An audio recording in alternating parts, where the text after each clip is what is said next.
Hello, my Teaserking family. Let's see, right hand still on the left side. I thought I reset all the settings. I don't know why it's still there. This is still a mystery to me, but not much I can do.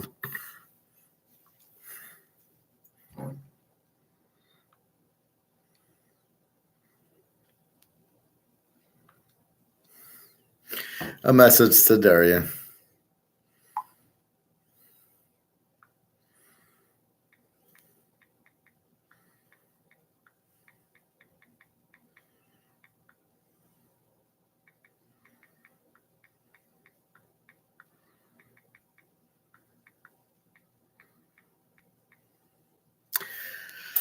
All right. So we got Super Bowl. We'll look into gold and silver and economics. And one thing I want to look into is this fucker Drake May. I keep seeing all the draft board, Drake May this, and you'll either get Caleb or Drake May.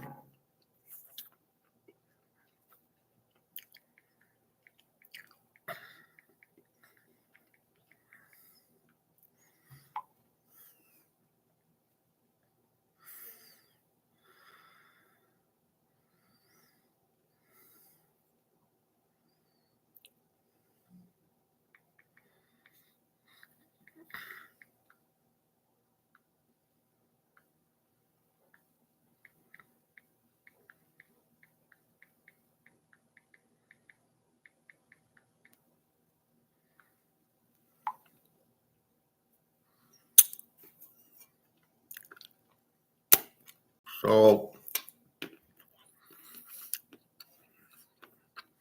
they're looking at the draft. They're looking at what does Chicago do with Fields. Then I'm reading I'm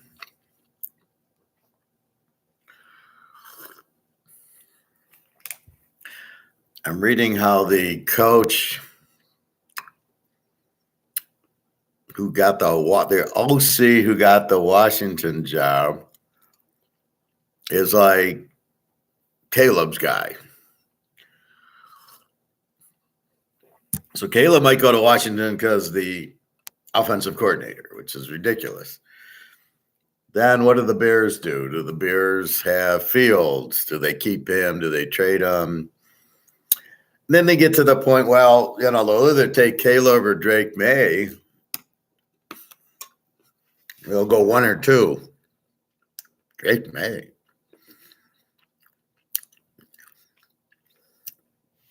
Drake May is like Josh Allen. Although I doubt that good. Where he basically can run a little bit, and he's got a good arm, but throws a lot of interceptions. He doesn't do a lot of touchdowns.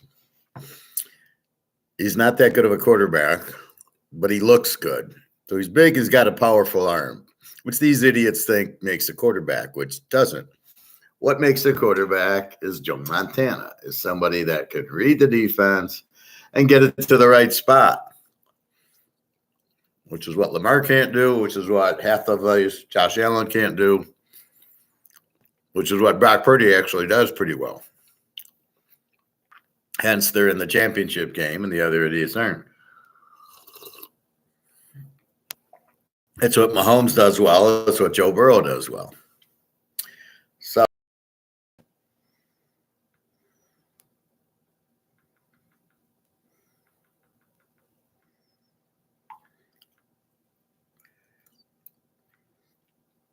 let's take a look at some of these stats,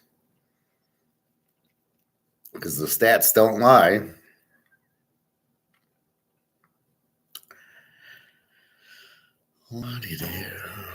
So I go into Yahoo and I look at the quarterbacks by touchdowns, because that's really all we care about.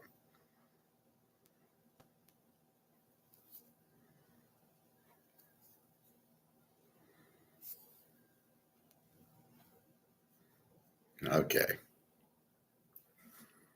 Come on, turn. All right. So let's look at the top 10 quarterbacks who I would draft. Number one's Bo Nix. The other thing I noticed to include in our analysis is how many times they get sacked. That tells me the quarterback knows what he's doing or doesn't know what he's doing. So, for example, Bo Nix throws for 322 yards a game, 45 touchdowns, and 3 interceptions against Washington, against Utah, against UCLA, against some good teams. And Washington twice. So 45-3 with 5 sacks. 5 sacks in 14 games. Jalen Daniels, LSU, number 2, 40 touchdowns and 4 interceptions, 22 sacks. He throws for 317 yards a game. Sacks are a little high, but he's in the SEC playing Alabama, so okay. Michael Penix, Washington, 36 touchdowns, 11 picks, and only 11 sacks. He throws for 326 a game. Then we get to Jordan McLeod, James Madison, 35 touchdowns and 10 interceptions. He got sacked 23 times. Joey Aguilar, App State, 33 touchdowns and 10 interceptions. Why is nobody talking about Joey Aguilar and Jordan McLeod? Because they didn't go to what? USC or the other. Then Calden Salter from Liberty, 32-6 with 9 sacks. Seth Hennigan, Memphis, 32-9 with 19 sacks. Austin Reed, Western Kentucky, 31-11, 7 sacks. Dylan Gabriel has transferred to Oregon, so he's not coming out. 30-6 with 16 sacks. Caleb is 30-5 with 35 sacks. Why does everybody want? You can have him. 35 sacks. That's called getting rid of the ball. It means you hold the ball too long. Now, the Lincoln Riley offense is made for running quarterbacks who are fast, not passing quarterbacks. That's why Hurts did so well and Kyler Murray did so well and Rattler did terrible and Mayfield was okay in it, is because it's made to run deep and run. It's not made to really throw. So Caleb, 30-5, is terrible in that offense. And 35 sacks is ridiculous. I wouldn't take Caleb first because it's an offensive system like in Alabama, like in Ohio State, where the quarterback looks good, but he should throw for 40 touchdowns, not 30. By only throwing for 30 goes back to my Hartman analysis at Notre Dame. They fucked him up. They didn't know how to use him. So the Hartman analysis isn't really any good. He's much better than he looked last year based on what he did at Wake Forest, which again goes to you better run the right system for the quarterback or you're fucked. Because if you run the wrong system, the quarterback's going to look far worse. That's why Fields looks good at Ohio State, and then he looks like shit in the NFL, as all the Ohio State quarterbacks do, because it's the system. It allows them to get players wide open and get a lot of touchdowns that are fantasy because it's the system they run gets the players open because they got good running backs and a good line and good receivers. Anyway, so let's keep going. So I'm not looking at this. I don't even want Caleb. Then you got Chandler Rogers, North Texas, 29-5, 33 sacks. Another one who holds the ball too long. Preston Stone, who I know is a freshman, 28-6 with 12 sacks. Very good player. Gunnar Watson at Troy, 27-6, 25 sacks. Haynes King at Georgia Tech, 27-16 with 15 sacks. I knew I brought water out. So I ran out of milk. I had to make tea today. So no big deal. So Haynes King's at Georgia Tech. They had a pretty good offense, but I see he only threw for 218 yards, 27-16. Pretty bad, 15 sacks. The 16 interceptions is what opens my eyes going, this guy can't make good decisions. Primetime Junior, Colorado, 27-3. So there you go, Caleb. So just let's compare. Caleb, 30-5. Prime Junior, 27-3. 52 sacks. I wouldn't take Caleb or Prime Junior for nothing. That means he doesn't get rid of the ball. It means he's holding the ball and holding the ball and hoping a guy gets open and the defense gets to him. You got 2 seconds. Tom Brady, Joe Montana, get the ball, throw it.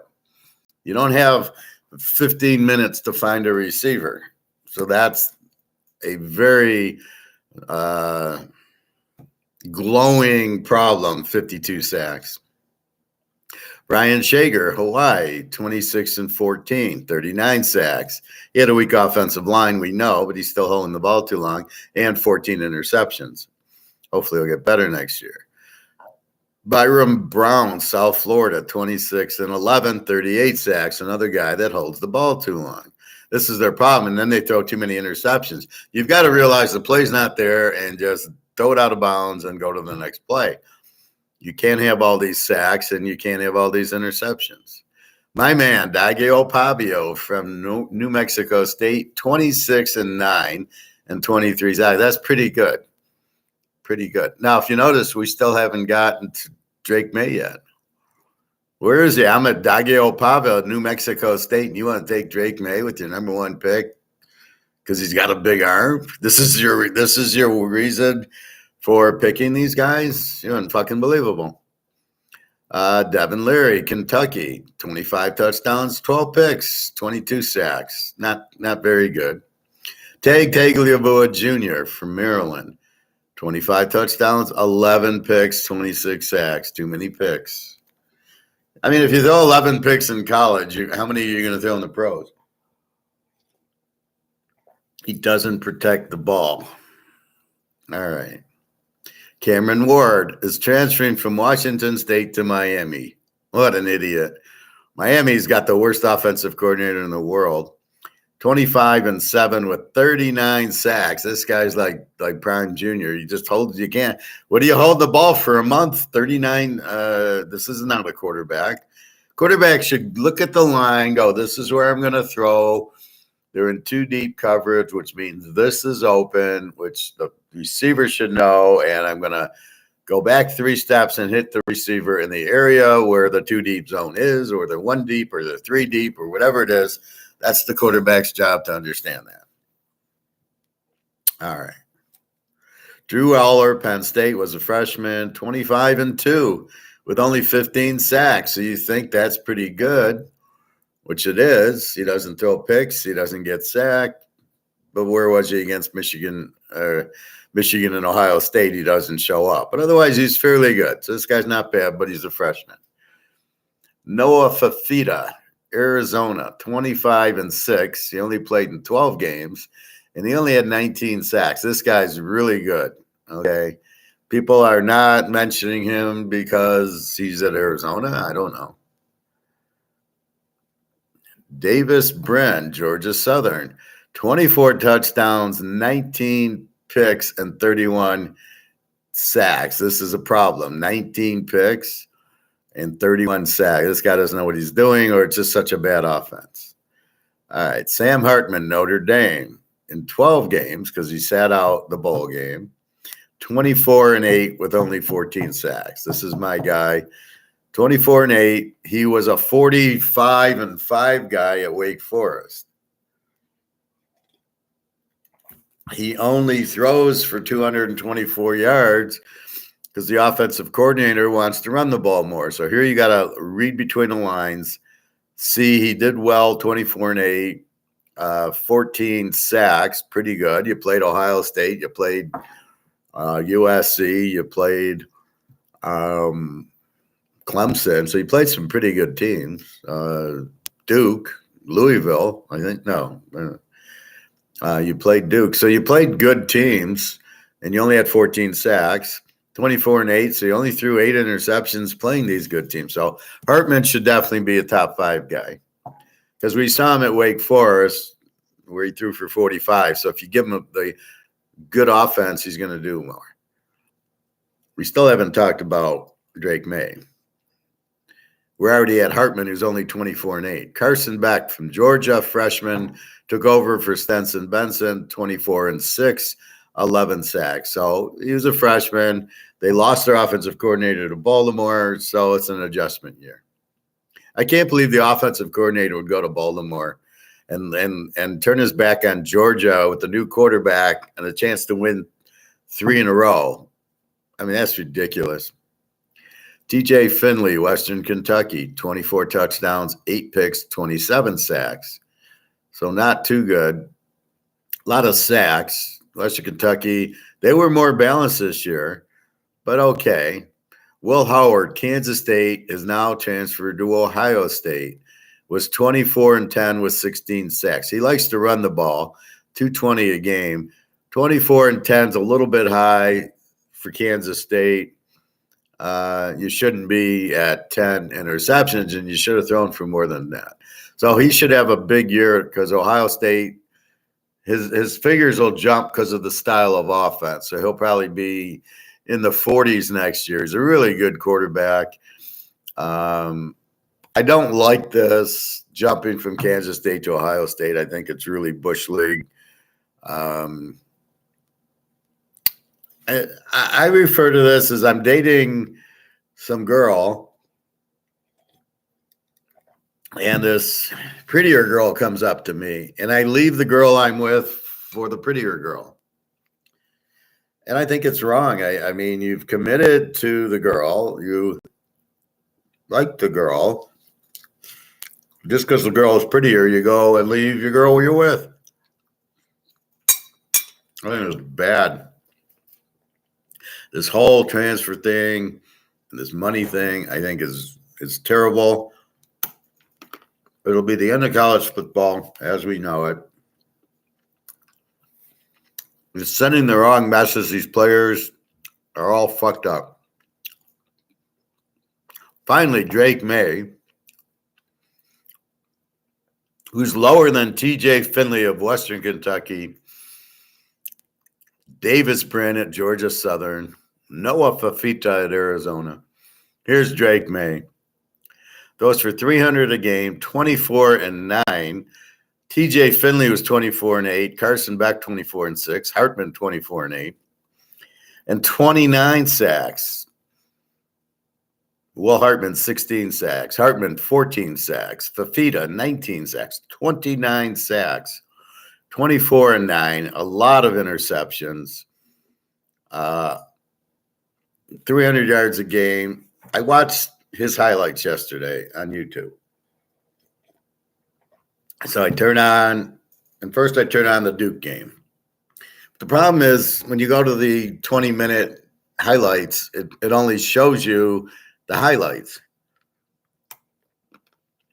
Then there was a Drake May for the season where they went through all the games, and it's the same thing. They only show you the highlights.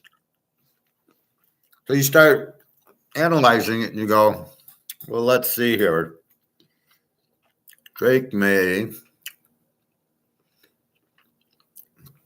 first and goal at the 10, and they don't score. What's going on? But because we only see the highlights, we don't really know what's going on. We don't see it. So makes it confusing. What happened? Why it's still 0-0? I watched, so even in the highlights, the guy was not good. He's got a big arm. He can lay it in there, and half of his are just a joke. It's it's all luck, right? My receiver's covered. I'll throw it to him anyway. And the receiver happened to catch the ball and throws that he should never, that in the pros will all be intercepted. He's throwing into double coverage. He's throwing prayers up that,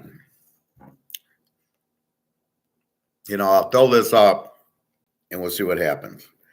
The guys aren't open. He's throwing it to. It's all luck. It's all terrible decision making. So he'll throw a lot of interceptions in the pros.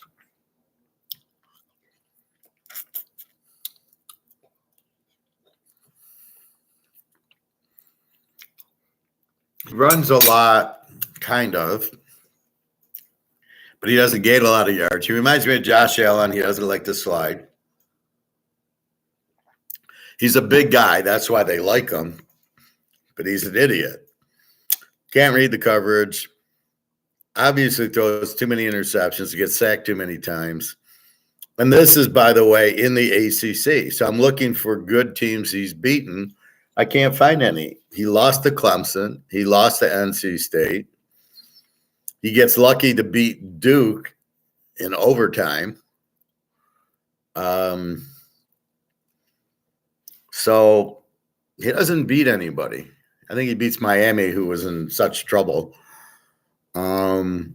Pittsburgh, maybe. Which goes back to my Tagliavua at Alabama. Only looking good against Arkansas State and Texas State and Wyoming, not against LSU and Clemson and Georgia and Auburn. He doesn't show up in those games, which is my whole problem with Trevor Lawrence and my whole problem with Tagliavua. And you can still see it in the pros. It's a good team. He doesn't show up, a.k.a. Buffalo, a.k.a. Kansas City in the playoffs. Oh, it was cold. Oh, poor baby.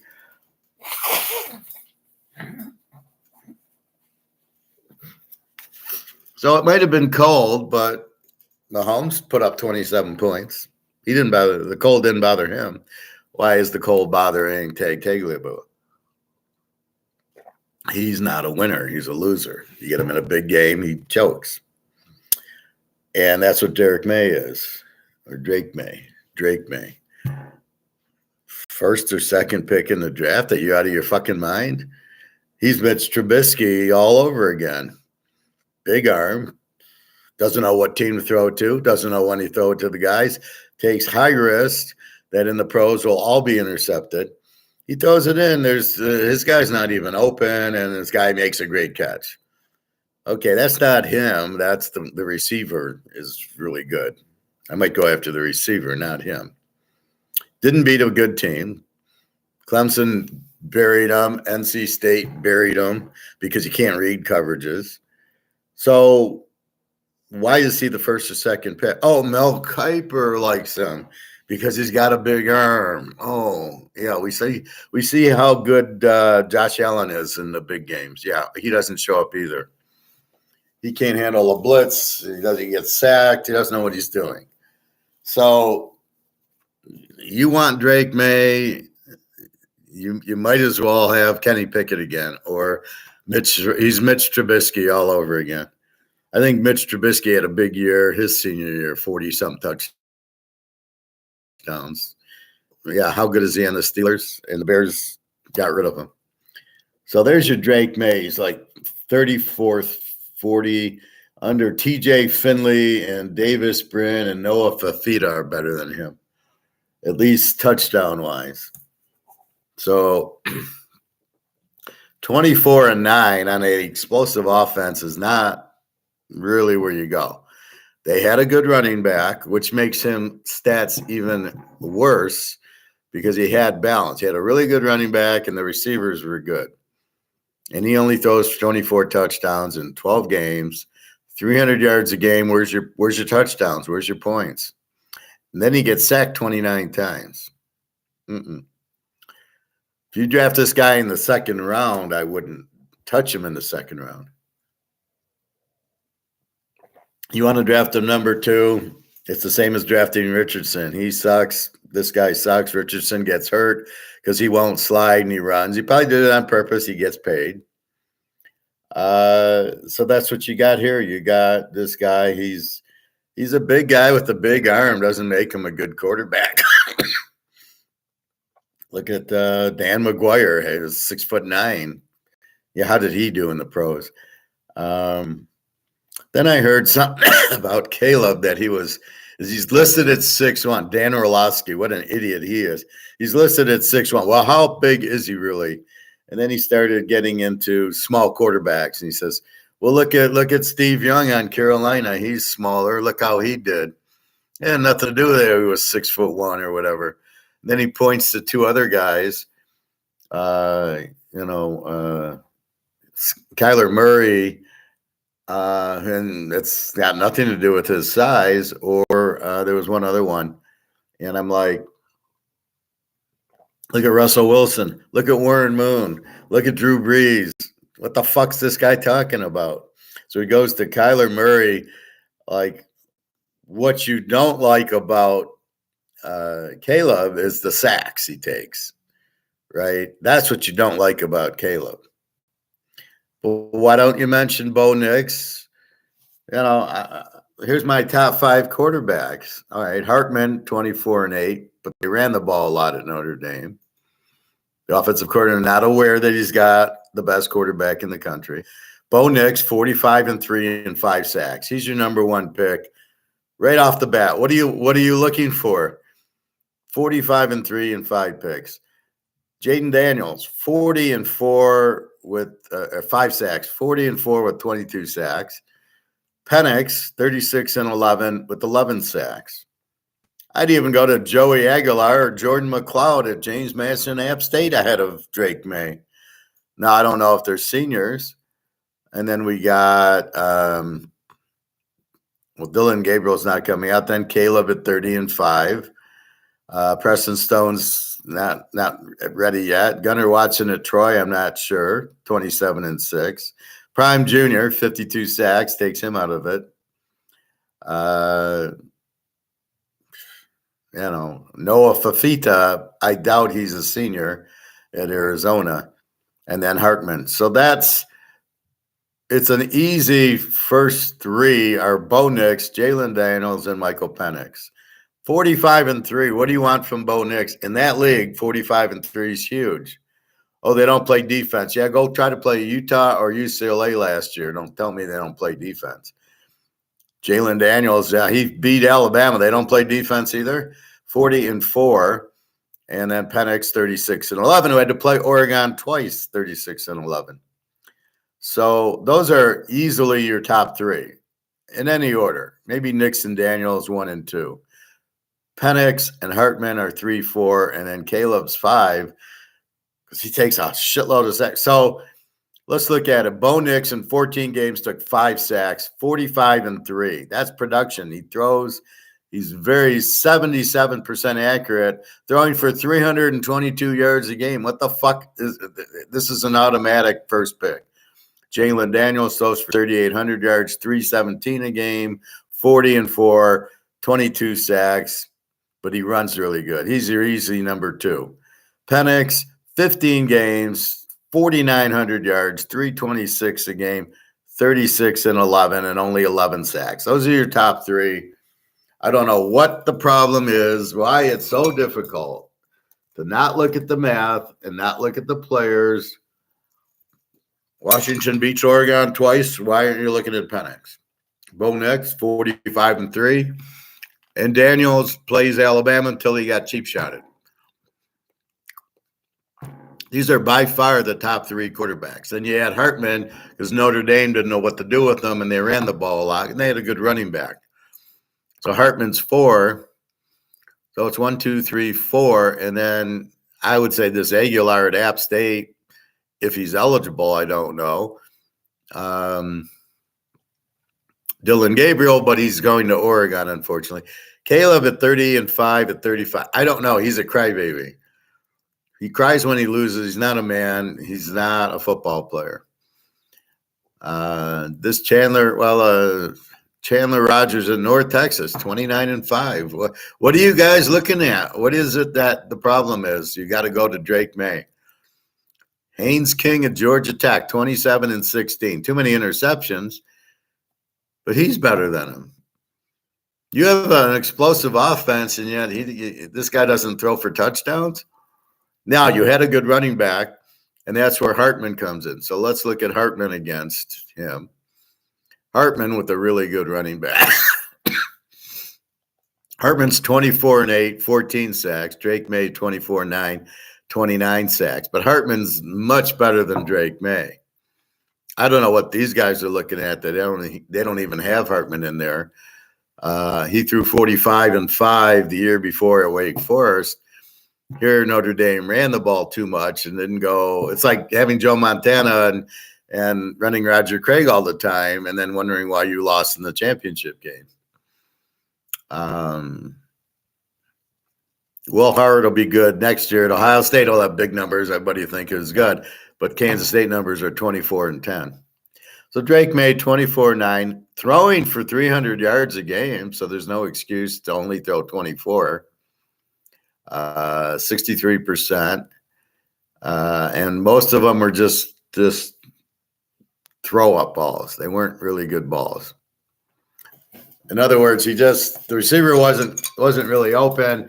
He threw it up and the receiver came down with it. So let's say he's got Lynn Swan. So he throws the ball up and the guy catches it, right? Is that a good quarterback? No, the receiver. I would go after the receiver and the running back. I would not go after Drake May. So against Clemson and North Carolina State, doesn't show up. Another problem. So you're looking at, he's got a big arm and he's tall. He's 6'5" and a big arm. But he doesn't know how to play quarterback. He's not a good quarterback. He didn't do anything against a weak ACC schedule. And then he plays a couple of, NC State was not a very good team, and they killed him. And then he doesn't show up against Clemson, the only team with a decent defense. So this is all Tagliabue again, where Tag against the weak teams, he gets his stats, and against the good teams, he doesn't show up. And he's doing the same thing in the pros. And then you wonder why, people are wondering, well, why does Tagliabue keep? Let's get him some weapons. I love this now. So what you're saying to me is the pro receivers you have on your team aren't pros? Is this what you're telling me? We got to get Tyreek Hill for Tagliabue. We got to get Waddle for Tagliabue. We got to get 15 other receivers, the whole Alabama team for him. And he still stinks. He throws a smooth ball. To which team?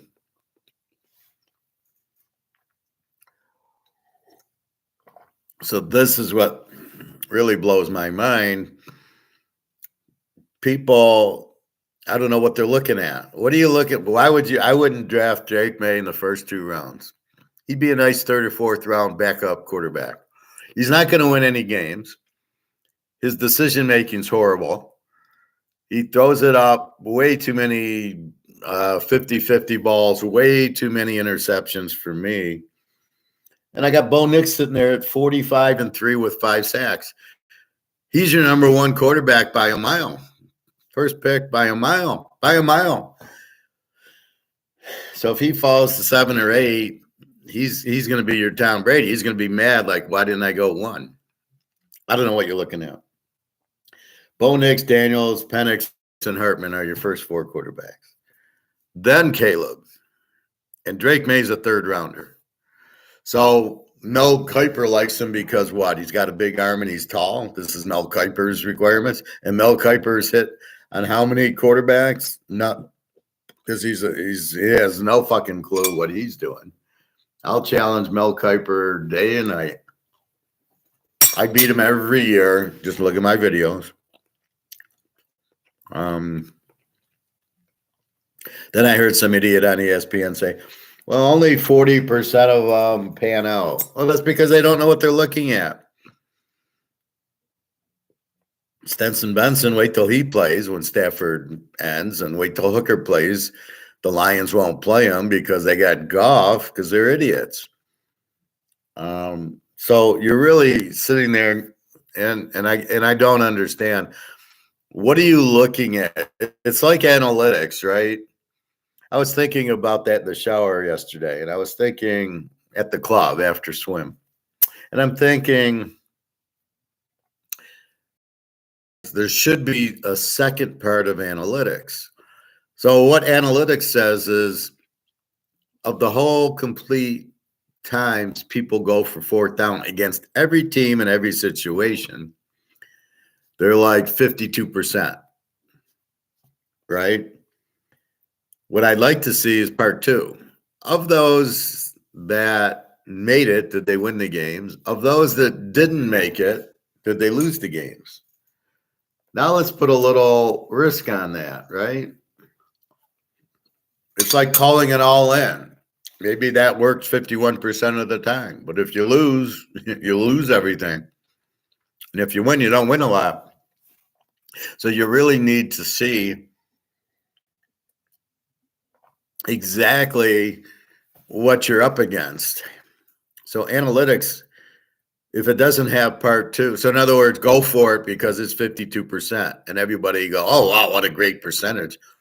But that against whom and where? And then what if I don't make it? Look at the Lions. So that's at least 1-0. They lost when they didn't make the fourth down, but they did it twice. So if you understand the complete risk of if I go for it on fourth down and it's 52% if I make it, but if I miss, I lose 90% of the time because it's a turnover, would you still go for it? But you're only seeing the it reminds me of like money or stocks or something. They only show you a little part of it. Oh, you're going to make 10% in Microsoft. What if something happens to Microsoft? We don't tell you that part. We don't, you go to your stockbroker, your financial planner. Do they ever say the stock's going to go down? My Attack on Wall Street guy, you promised me 8 to 10% a year in my real estate trust. You said it was no risk and I'm going to make 8 to 10%. And the guy goes, well, that's what they told me. I'm just a salesman. I don't know. And the guy loses 60 grand. But did they tell him, well, wait, there's risk in the real estate if people don't pay? It's always good if people pay their mortgages. But since a lot of the people aren't good credit risk and they're in the mortgages that you own, if they don't pay, it's going to go to zero. So keep your eye on if people are paying their mortgage, which you knew in 2007. A lot of people were defaulting. Look at the Big Short movie. They go to Florida and there's all these for sale signs, which you didn't even need to look at that. All you needed to know was you're giving. I knew that in 1997 when Clinton made it. So as soon as he made it, I knew what was going to happen. Not these idiots in 2005 and 6 who say, oh, I called it. You don't know why. If you knew why, you would have never been in it because you're giving loans to people that can't afford them, that don't have good credit risk, but the government's forcing you to give them. And the government says, if you have problems, if you lose money, we'll reimburse you because, oh, yeah, the banks are the government. So the whole thing was a Ponzi scheme from 1997 when Clinton said, we got to let everybody buy a house, which was a total joke. That had nothing to do with it. It was just so they could Ponzi scheme you.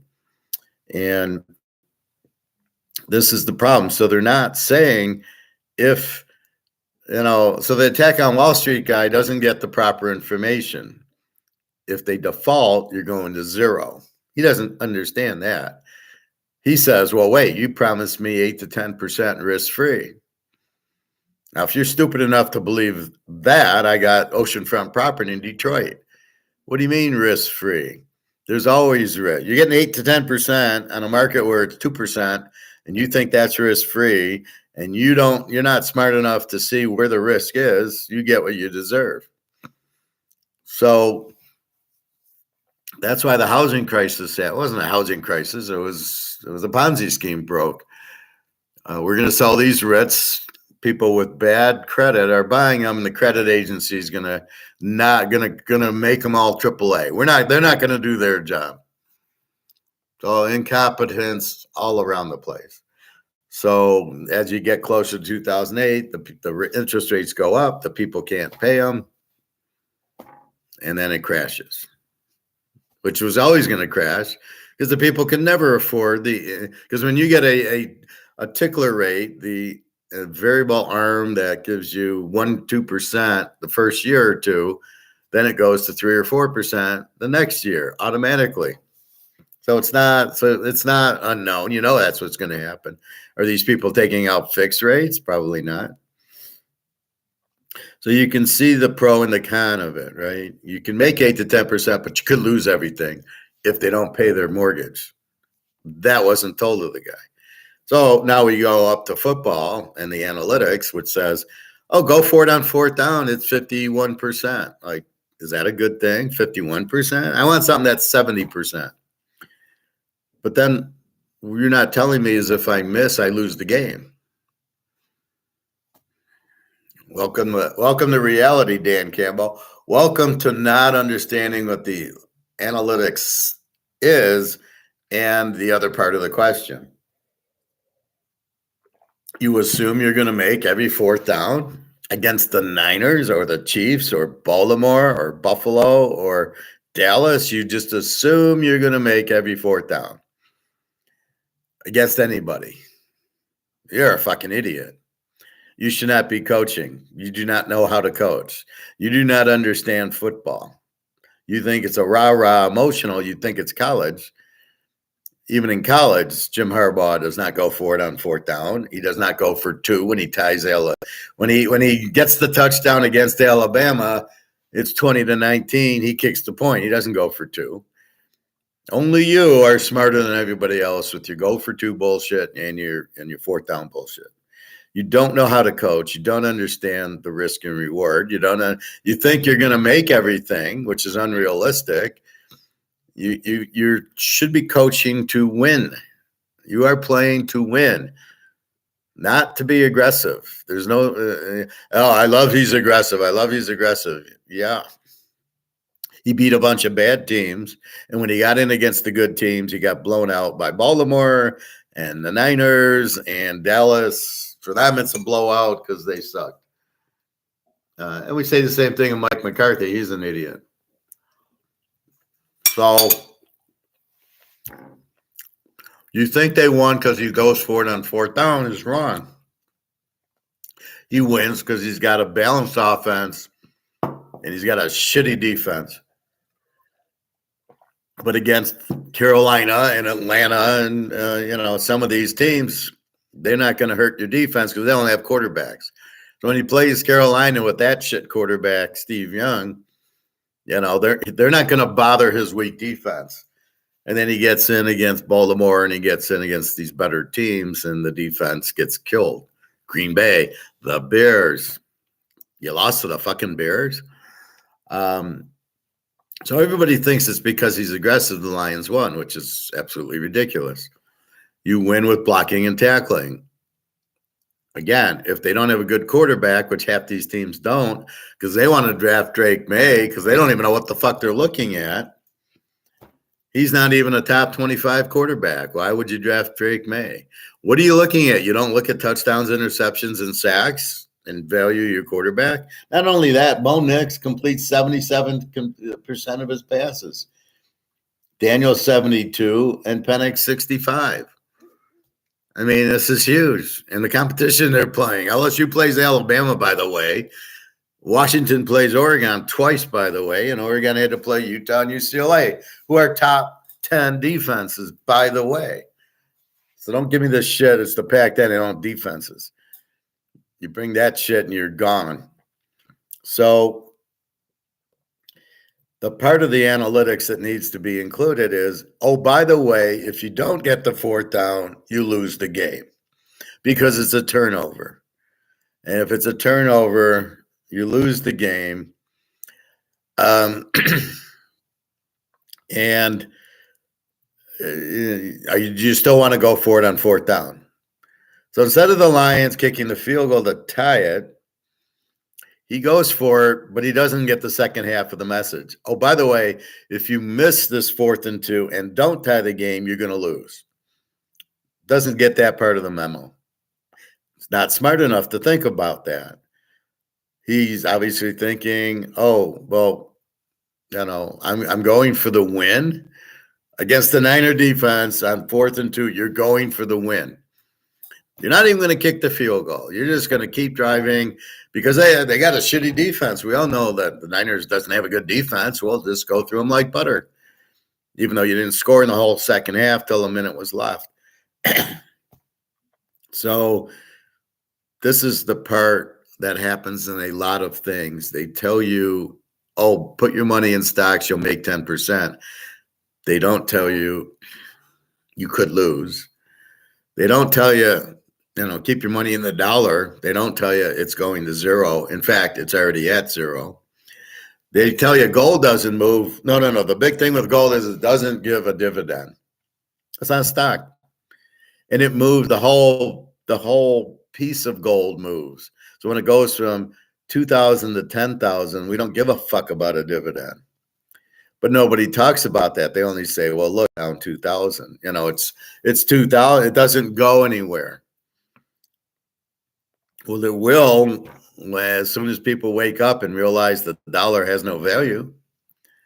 So again, in these analytics, yeah, going for the first down is good because it's more than 50%.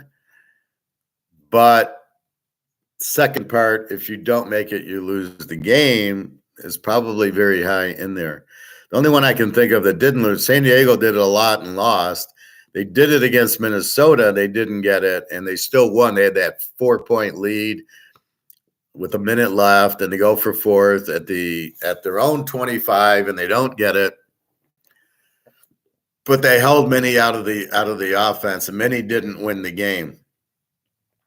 So that's the only time it didn't. At part B didn't come into you lose the game.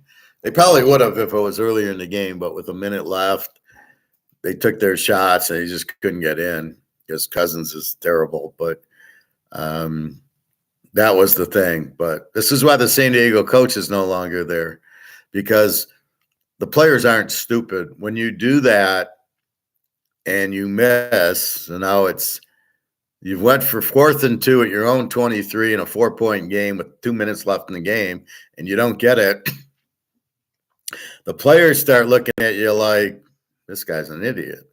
The players are very smart. They understand the game. They understand in that situation, you punt the ball 100% of the time. So you lose the players, and that's what happened to San Diego. With all that talent, just give them a good coach. I guarantee you Harbaugh never goes for it on 4th down. And I love the play calls. 4th and 1, 4th and 2, they run up the middle. What are you doing? There's no opening there. It's all art of war. You should know where their weakness is. And before you decide on 4th and 1 and 4th and 2, you should know where you're going with the ball, that this play will work. You should have a play that will work in a 4th and 2. Then you may go for it. And that play better work 90% of the time. But I still would not go. I mean, unless I have to, unless there's 2 minutes left and I'm down 7. I can't kick the field goal. Okay, then I'm going for 4th down, but I have to. These idiots are going for it, and they don't have to. They missed the whole concept. The Lions, you kick the field goal, you tie the game. Then whatever Frisco does, you can match it. No, well, let's not do that. Let's go down 10 and lose the game. And then he runs, and then he's forced to use the timeout. Then he can't kick it deep. I mean, this guy is so stupid. These are basic things. This is basic football 101. Save your timeouts, kick your field goal to tie the game, kick the extra point. I mean, this is just fucking 3rd grade level. And then notice at the end of the game, he didn't go for 2. So they're down by 10. They get the touchdown, and he kicks the extra point. Where was that against Dallas to tie the game out? Why would you not do that? So this coach costs him a lot more than he gets him. Now, well, he's aggressive. They play better. Do they? Do they need to be in high school to play good in the pros? Oh, rah, rah. And all I see is a team that gets fired up in the first half and is flat as hell in the second half. And they barely beat the Rams and they barely beat Tampa. And they lose to the Niners and they lose to Dallas. 2 games. There is no excuse losing to the Niners. You got them 24-7. How do you lose that game? Just you're driving down the field, just kick your field goal. It's called keeping momentum. You get a chance, you keep the momentum, but you let them have the momentum, didn't you? You had to go for it on 4th down. The guy doesn't catch the ball. He's not a good player anyway. The Niners take over a 50-yard pass. Next thing you know, they've cut the lead to 7. Then you got a fumble a minute later, and they've now tied the game up. Who has the momentum now? Then they go up 10 points on you. You don't even understand momentum or anything about football. How are you a coach? Oh, we love Dan Campbell. What the fuck do you love about him? Guy's an idiot, basically. It's like Lamar. We love Lamar. Yeah, but he can't play in a big game. He doesn't show up. We love Tagliabue, but in a big game, he doesn't show up. What do you love about him? You love his the nice look. You like Lamar runs. But how did they do? Oh, they don't win, though. This is the point. This is why we love Joe Burrow, and we love Mahomes, and we love Aaron Rodgers and Brady. Because in the big game, they win it. We don't like a Lamar, and we certainly don't like a Josh Allen or Tagliabue. These guys are losers. You're going to bet money on them? So I'm looking at how do I bet money and win, and it ain't on Lamar. That's why we bet Mahomes. We had Mahomes as the dog in both those games, Baltimore and Buffalo, and they win the games easily because you got Mahomes. That's who you focus on. Oh, wait, he drops back and he throws the ball, and they very rarely go for 4th down, but once in a while. And he'll hit Kelsey with the ball. So when KC goes for 4th down, they got the plays already mapped up. They already know where it could go to work, and he hits Kelsey with the ball.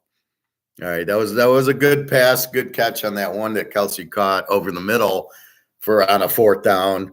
But okay, they got away with it. But had they missed, they would have lost. It would have given Baltimore momentum, and that's the problem. It's a fumble, and you must understand that. So with that said, you need to have part B. If I keep my money in the dollar and don't buy gold, I'll get 6% in a CD right now or money market or whatever.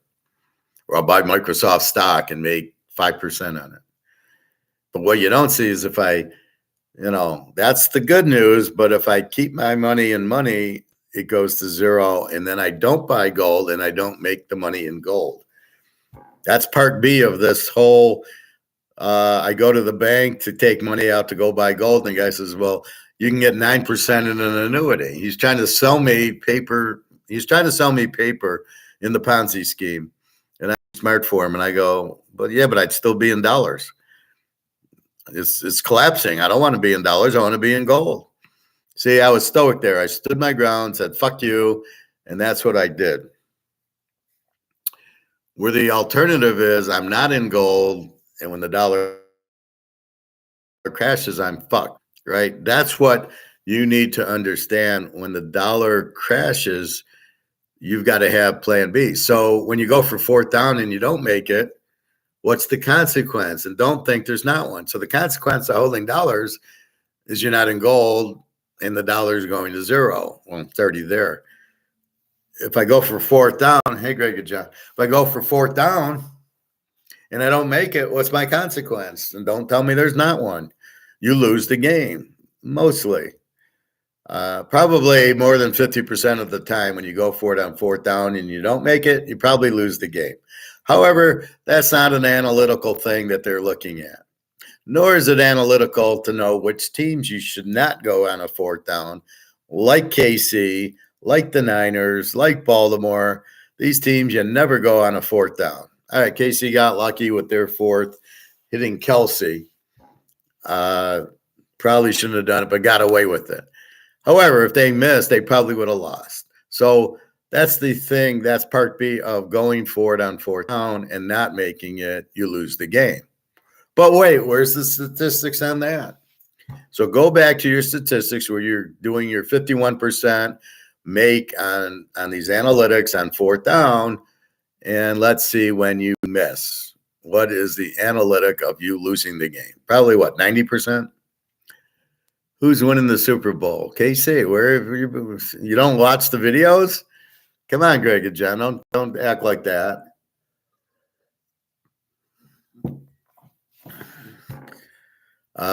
So that's what you have to understand.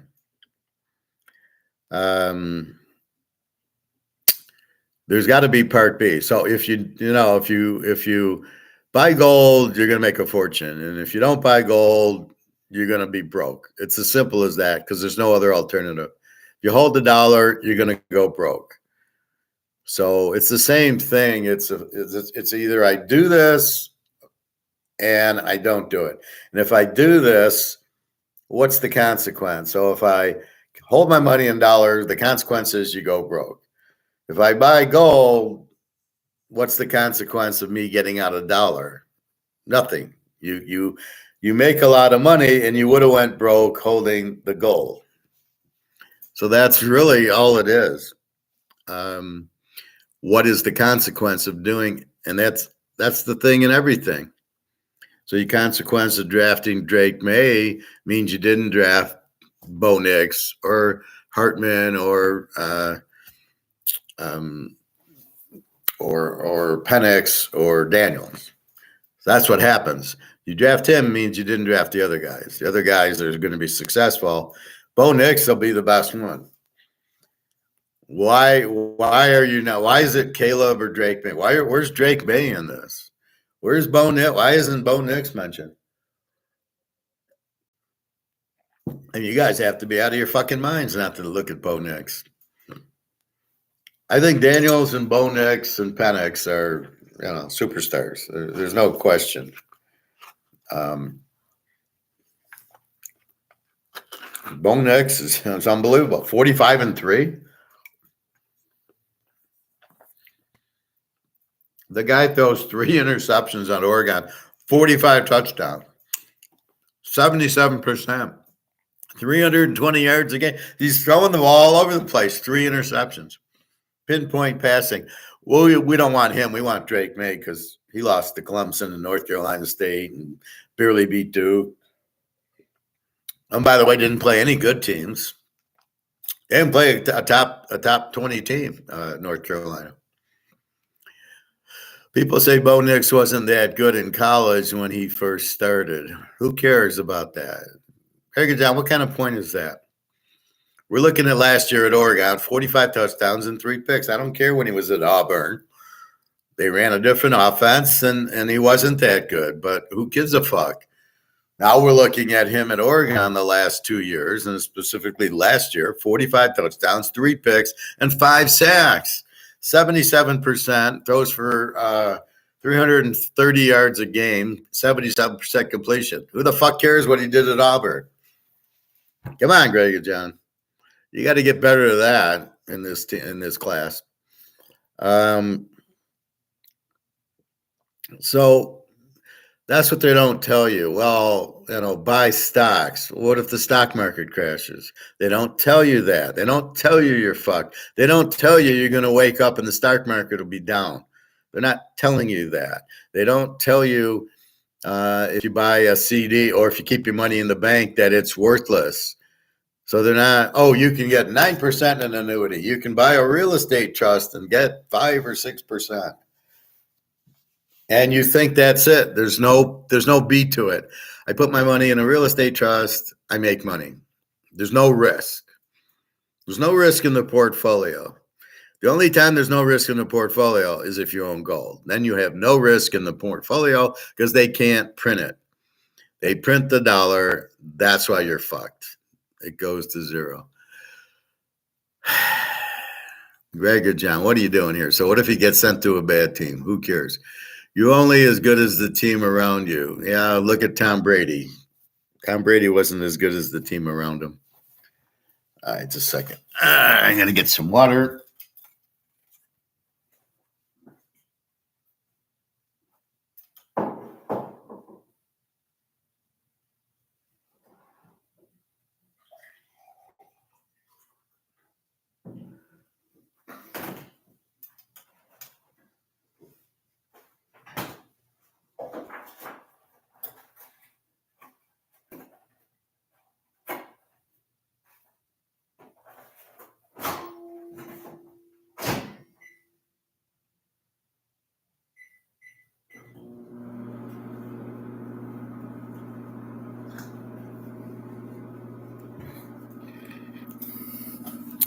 But nobody's saying about if he's on a good team or a bad team. The point is you draft him. So where do you want him to go? What do you think? The good team's not going to get him. And, the good team has their own quarterbacks. They ain't going to Kansas City. They got Mahomes, right? So he's got to go to a team that sucks. Washington, Chicago, Carolina. The problem is Carolina won't let Steve Young go. I don't know what Chicago's doing with Fields. They need to trade him, but who wants him? Who would want Fields? Oh, he's going to go to Oakland? Really? They want him? So they can, be 3-14?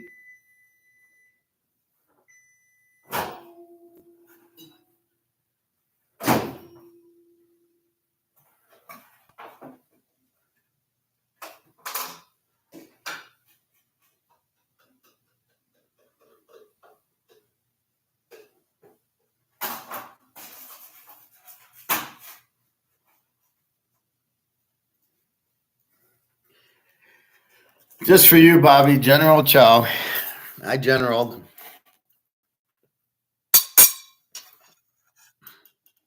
I'll tell you the story at the Chinese restaurant. You'll love it. Very stoic. So what we're talking about is how good Bo Nix is, not what team he gets drafted on or any of that bullshit. We don't control that. What we're saying is, who should you draft? That's what we're saying. All right, so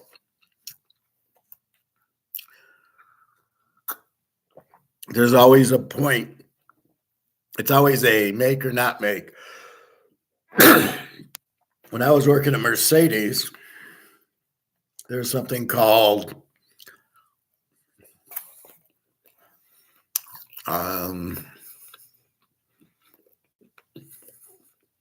what was it called?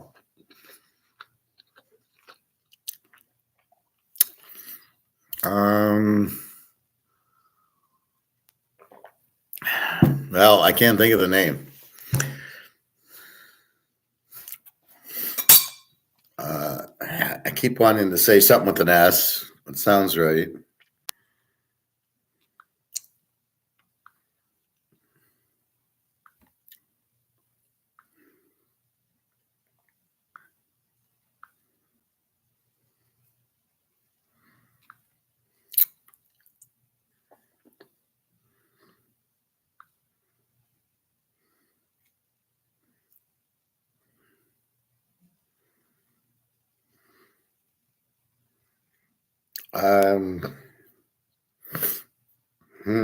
The fuck was the name of it?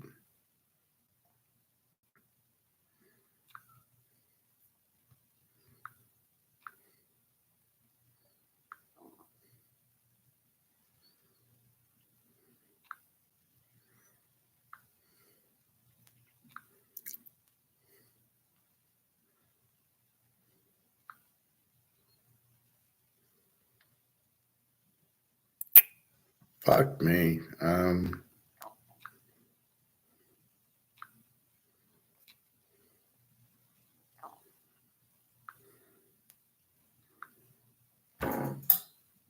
Signavio, that's what it was. So there's a program, Signavio, which is swim lanes So let's say you're doing a purchase order and it says either you do it correctly or you don't do it correctly. So you map out, if you do this,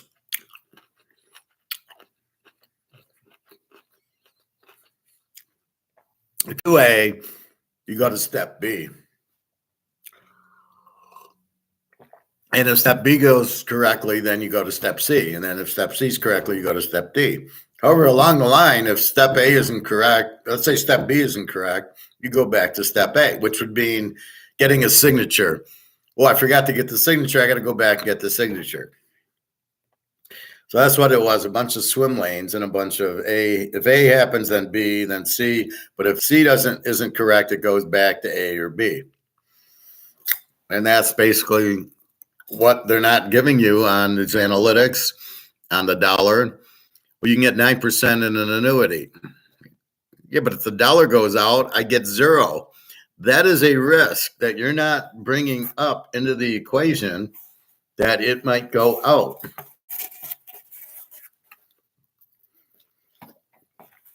And in your little Ponzi scheme game, that's exactly what happens.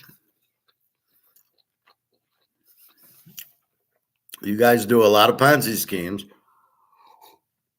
The banks and Wall Street with these real estate trusts and even the stocks. They buy the stocks and then you buy it, right? So they'll buy Microsoft at 100, it goes up to 150, then they sell it to you. And then they get out. They don't tell you that. And it's the same thing with the bond market, with the real estate trust. They're the ones who buy them and make all the money, and then you buy it and get the percentage. But when they stop paying the mortgages, they sell the real estate trust, like in all the movies, right? The Big Short, the Jeremy Irons movie, the Wall Street movie, Attack on Wall Street. All the companies get out, and the poor guy is holding the 60,000 and it's worthless. So they're not giving you the B part, and that's the most important. You must understand. If you don't,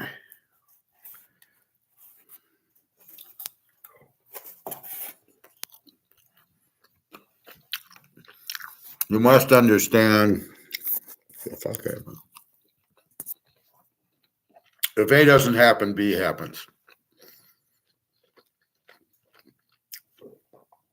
You must understand if you go for 4th down and you miss, what are the consequences? And this guy doesn't understand the consequences. You lose the game. It's as simple as that. You want to risk the game on going for 4th down. But all you see is, well, it's 53% if I go for it, so I'll go for it. The odds favor me to go for it, but they don't tell me if I miss what happens. And if you don't get in the gold, it's the same thing. You stay in dollars and you think you're getting 9% on an annuity, or I'm in Microsoft, I'll make money there. You think it's always about making money. Sometimes it's about not losing money. So it's like poker. You're in a big hand, you got a pair of 6s, the guy makes $100. It's the time to fold. And that's sometimes folding is the proper play, to not lose the $100 because you have 6s and you're going to be aggressive and call, and then you lose. I'm sitting there with my friend from the health club years ago, and he has pocket jacks. So he's playing and I'm standing behind him. You get pocket jacks. Decent hand. The flop comes ace, king, 9. And I go to him, fold. But I got jacks. Yeah, but there's an ace and a king on the board. So you can be aggressive, but I guarantee you somebody hit the ace or the king. Either way, you're fucked. So the first guy bets, the second guy calls. The guy calling has aces because you're not, maybe you're calling with kings. The first guy's probably got aces. He's betting, and you're sitting there with jacks. What are you going to do with it? So you can be aggressive and lose, or you can be smart and the play is folding. So he folded, and they both had aces. I go, see, I know what I'm talking about.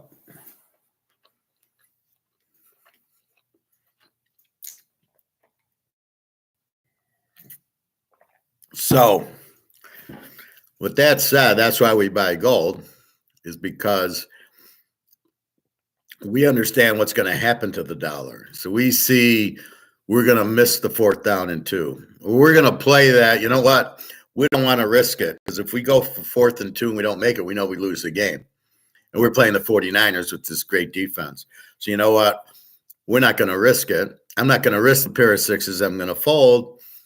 Here, I'm not going to risk the dollar. I'm not going to risk buying an annuity or real estate trust or getting into the stock market, because when the dollar collapses, I'll have nothing. So I'm not going to risk it. I'm going to get into gold and play defense. And that's what so I might not make as much. I will make a ton, but right now I'm not making as much as just holding a stock.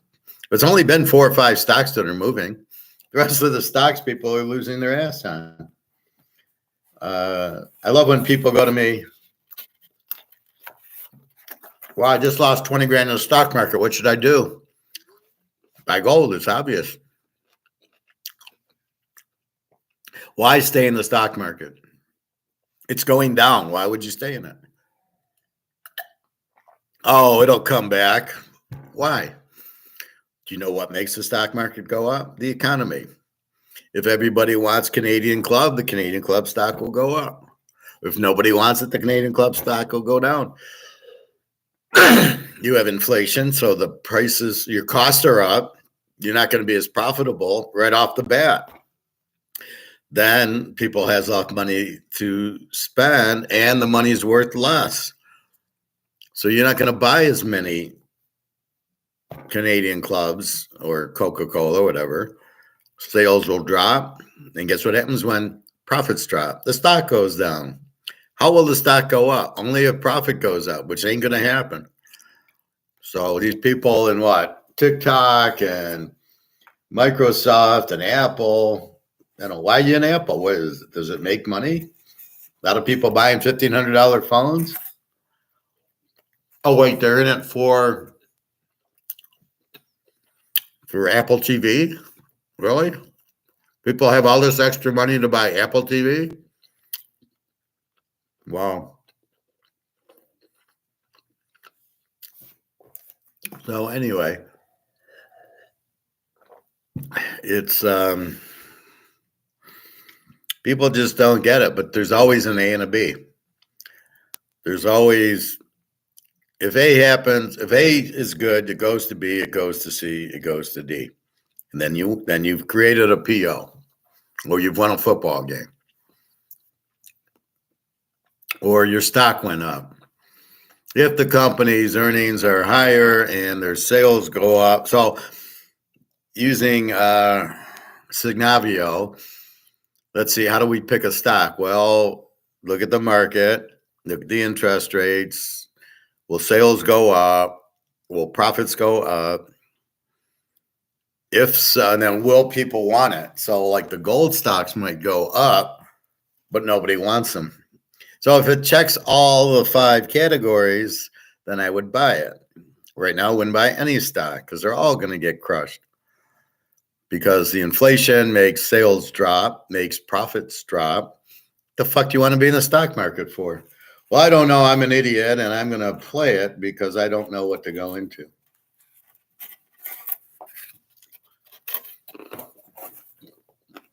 Right? Okay. So back to Drake May. Long way away.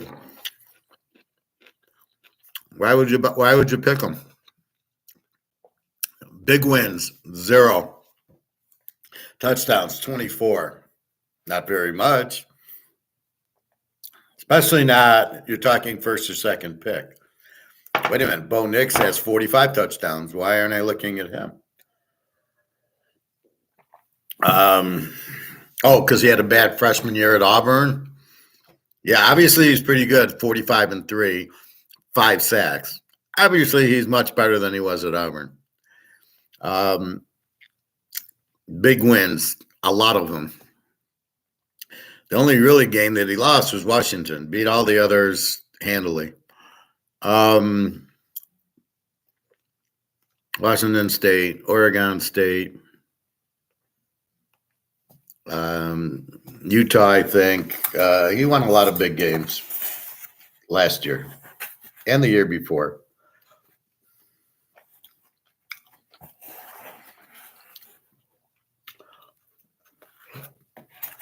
So, why do I want Drake May? No big wins, not a lot of touchdowns, 24, when this guy's got 45, with a higher percentage and 340 yards a game to my 220. Oh, no, he had 300. He threw for 300 yards and only 24 touchdowns. That's a problem. A lot of sacks. No big wins. What do I want him for? So this was the problem. The other problem is these teams are drafting offensive coordinators to develop the quarterback. No, you don't make the offensive coordinator the head coach to develop the quarterback. The head coach has to run the team. Most of these guys aren't qualified because they are offensive or defensive coordinators that have never coached a team. And you don't know if they can handle coaching a team, right? Is this Raheem Morris, is he going to be able to coach a team? Has he ever coached a team before? No. Was he a defensive coordinator for the Rams? That makes him a head coach? Come on. So this is the problem. You don't know, you're not going through your Signavio steps to get a pick or to get a coach or get a draft pick. Is Drake May the best quarterback? No, it's not even close.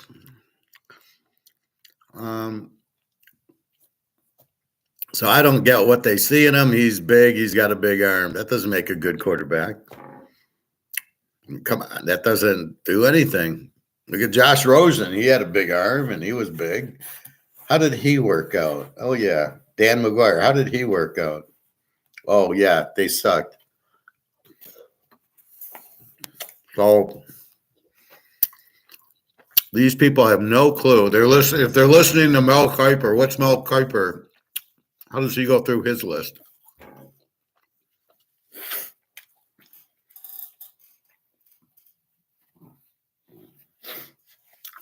So that's the problem. People don't know what they're doing. So again, your top 5 quarterbacks go Bo Nix, Daniels LSU, Penix Washington, Hartman Notre Dame, Caleb. Caleb to me is 5. Not because of his height. When you start going there, you really don't know what you're talking about. Yeah, let's look at Drew Brees. How tall was he? Height has nothing to do with it. It's not like he's 3 foot tall. He's 6 foot or whatever. Who cares?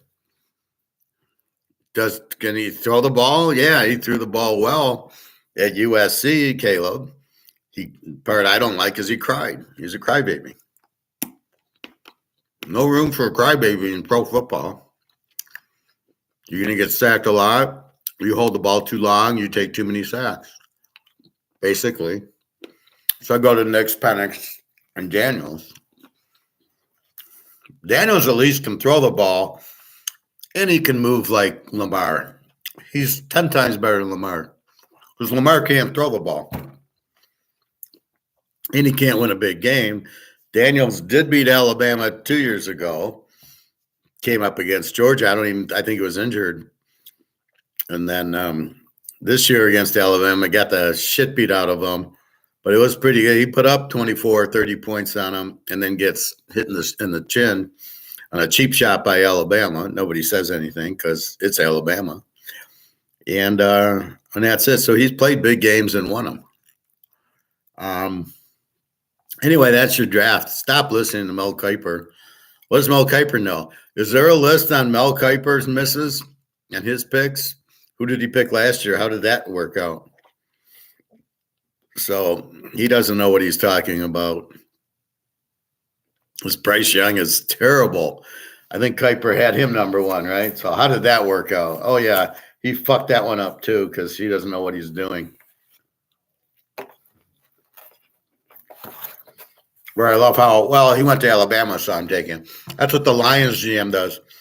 Oh, he's from Alabama. I'm going to take that wide receiver who sucks, the running back who fumbled. I got a defensive cornerback. All of a sudden, these guys from Alabama, you think are going to be any good? I don't know about that. I prefer LSU to Alabama and Georgia. All right, so that's our draft picks. Bo Nix, Daniels, Penix, and Hartman, and then Caleb are your top five. Drake May is the second or third round pick, period. Based on him he's like Tate Tagovailoa Jr., the brother at Maryland. Ton of interceptions. Doesn't win a big game. He tried to transfer. Nobody took him. I love it. He's still at Maryland. And I know he went into the transfer portal and everybody said, nah, you suck. So we'll see. But Hartman's really underrated because Notre Dame didn't know what to do with him. There's a big difference. He had 45 touchdowns the year prior at Wake Forest and lit it up. His problem is he made the mistake of going to Notre Dame where they want to run the ball. Bad mistake. I couldn't believe how bad the offensive coordinator at Notre Dame was. It's like Miami has Van Dyke. They bring in a new coach and a new offensive coordinator, and he wants to run the ball. You got Van Dyke. What are you doing? Anyway, it's sort of like Jordan Love was really good this junior year. The senior year, they changed the offense. He sucked. Well, he's showing he was decent. Not bad. Not great, but not bad. And that's what Hartman's going to be Jordan Love times 10. He's much better than Jordan Love. Anyway, let's get to the Super Bowl. So, again, I looked. It's 247.5. So let's break it down. Better offense, Kansas City, without a question, because of Mahomes. Purdy, we're not sure of. Has he won the big game? Well, he beat Dallas last year. Got injured in the Philly game because he didn't know to look for the blitzer. That's a problem. He should know the guy's coming. I shouldn't throw the pass. Then this year, okay, who does he beat? Who does he beat? He beats Green Bay and the Lions. 2 500 teams. Okay. So he doesn't really prove much to me. But he did beat Dallas last year. Let's see what he does in the Super Bowl. I think he'll struggle because Casey's got a hell of a defense. He's got McCaffrey. Will he give him the ball enough to let him do something? But I don't think he's going to do much. This Kansas City defense is incredible. So we look at the better offense, Mahomes and Kelsey, Pacheco.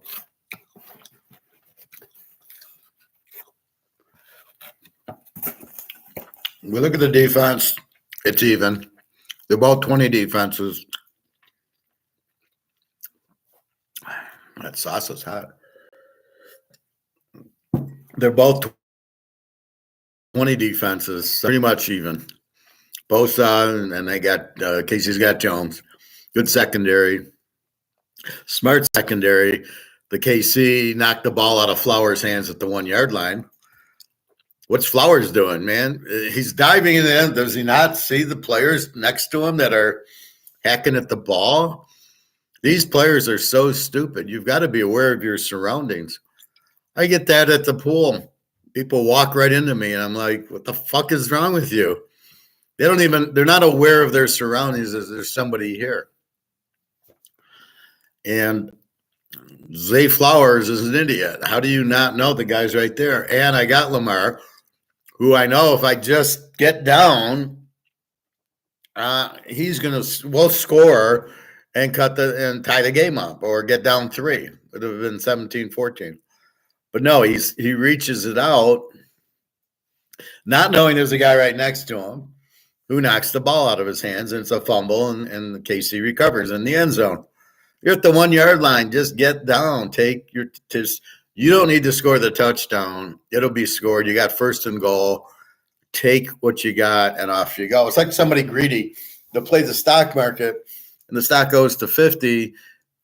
It's at 10, and it goes to 50, and you make all this money, but you don't sell it. And then it goes back down to 10. You're like, what the fuck are you doing? And that's what the guy did. He was way out of his league, kicking the ball, trying to reach it into the end zone. There's a time and a place for it, and that wasn't the time or the place to do that when you got a guy right next to you who knocks the ball out of your hands. So KC with a very smart defense. The Niners, very good. Bosa, they had great linebackers. I'm not sure about their secondary, Lenore, but KC's is rock solid. So let's call it even on defense. So the biggest advantage KC has is Mahomes. They both are balanced offense. The best player in the field is Mahomes. And guess who's getting points? Mahomes.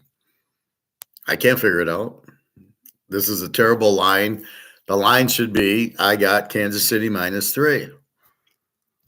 You got Mahomes, you got Kelsey, you got Pacheco, and you got a great defense.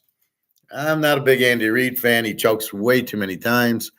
But Mahomes is the bailout now. Because he has Mahomes, he's winning, not because he's a great coach. And so with that said, the Niners haven't done anything. Brock Purdy hasn't won anything.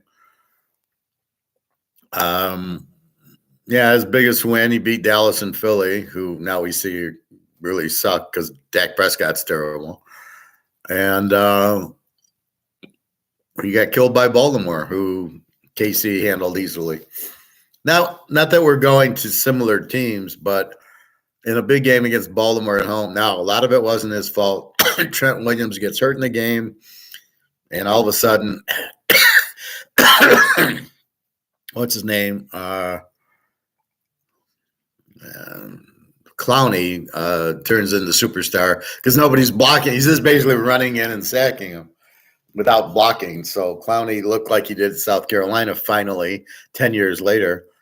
But that's the problem. It's I don't see the Niners being better than KC. I'm not sure they're even with KC. Because of Mahomes, you've got to like KC. So the bet is KC plus the 8 because of Mahomes. The best player in the field, you bet on. He's a winner. He's going to win the game. So what are you fucking around with the Niners for? Now we go to over-under, and we got to like the under in the game because of the great defenses, because of the balanced offenses, because we see what KC does. They score just enough and then sit on the ball and win the game. They did it to Buffalo, and they did it to Baltimore. 17-10. They get 17, and they just sit there and coast home and don't make mistakes. They run the ball. They let the clock run and run and run. They get the first downs when they need it. The defense comes up with a few plays. They had the interception in the end zone on Lamar and the Flowers fumble. So they don't need to score more. We're up 10. We're just going to work the clock. Baltimore kicks a field goal with, a minute left, and that's it. So they just methodically beat you, but they don't try to get a 50. It's not USC. It's not college where they're trying to score 50 points on you. We want to win. So I don't see KC putting it up. My score is 20-10 Kansas City. I think Mahomes gets you 20 against the tough Niner defense, but he did it against Baltimore and Buffalo. And I think that the Niners are going to have big trouble with Purdy trying to figure out this defense. They'll be playing from behind probably because Mahomes will get them the lead, and that's a whole different thing. Then he's forced to pass. They can't run it. So we'll see. The only hope that Frisco has to win the game is to get the lead, but even then, Mahomes will come. And then that might make the under a little bit harder because Mahomes will need to score to win. But if KC does what it just did, this will be 20-10. And that's what I'm banking on. So there's your Super Bowl, 20-10 Kansas City. Mahomes, you bet on him very simply.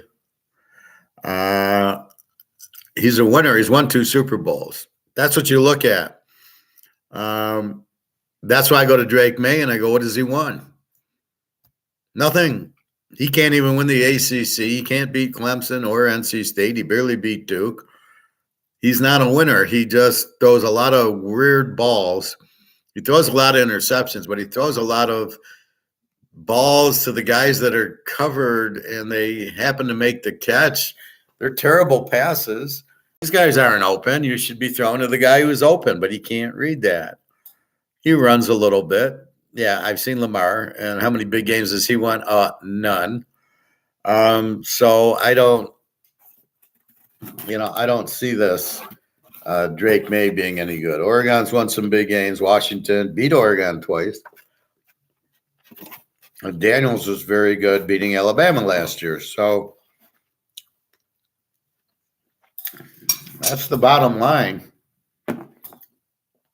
Can you win a big game? That's what it's all about, right? Can you win a big game is what it's all about. Can't believe I went to the grocery store the other day. They didn't have my pita bread. The whole thing was empty. Where's my pita bread? They can't get pita bread anymore? And the other pita breads were high in carbs, so I missed my little pita bread toast or something. Anyway, so on to Stoic. So I go to the Chinese, and I discovered that last week she charged me for the hot mustard $1. Now, do I care about the dollar? No, I care about the principle that you're not telling me you're charging me for that. Now, do you get upset when you're getting cheated? You should. Why aren't you telling me you're charging me $1 for the hot mustard? Then it's my choice. Yeah, it's only $1, but I'm also tipping her $1. So it's costing me an extra $2, which is not a big deal, but it's principle. It's principle about that. I don't like people cheating me. That I'm highly principled on. So therefore, she doesn't break down her bill. In other words, I get it's $19. So I go, well, let's see, $13 for the general chow, $2 for the egg rolls, $15, and then I'm figuring the tax at $1.20. I go, $16. How are we getting to 19? Oh, I'm charging you $1 for the hot mustard. Charging me $1 for the hot mustard. Where the fuck are you getting that from? Why are you charging me for that? Why aren't you telling me you're charging me for that? So I got very upset at her and I gave her shit because it's not right. Because you're cheating because you're not breaking the detail down. You're just giving me this total number. And so I believe I'm getting charged for the general chow and the egg roll. That's all I'm getting charged, and the tax. And so all of a sudden it's more, and I'm like, what the fuck? Where's that? Why I think you're overcharging me. She says, well, I charge you $1 for the hot mustard. And I'm like, why aren't you telling me that? All you do is you add it up and you just give me a total.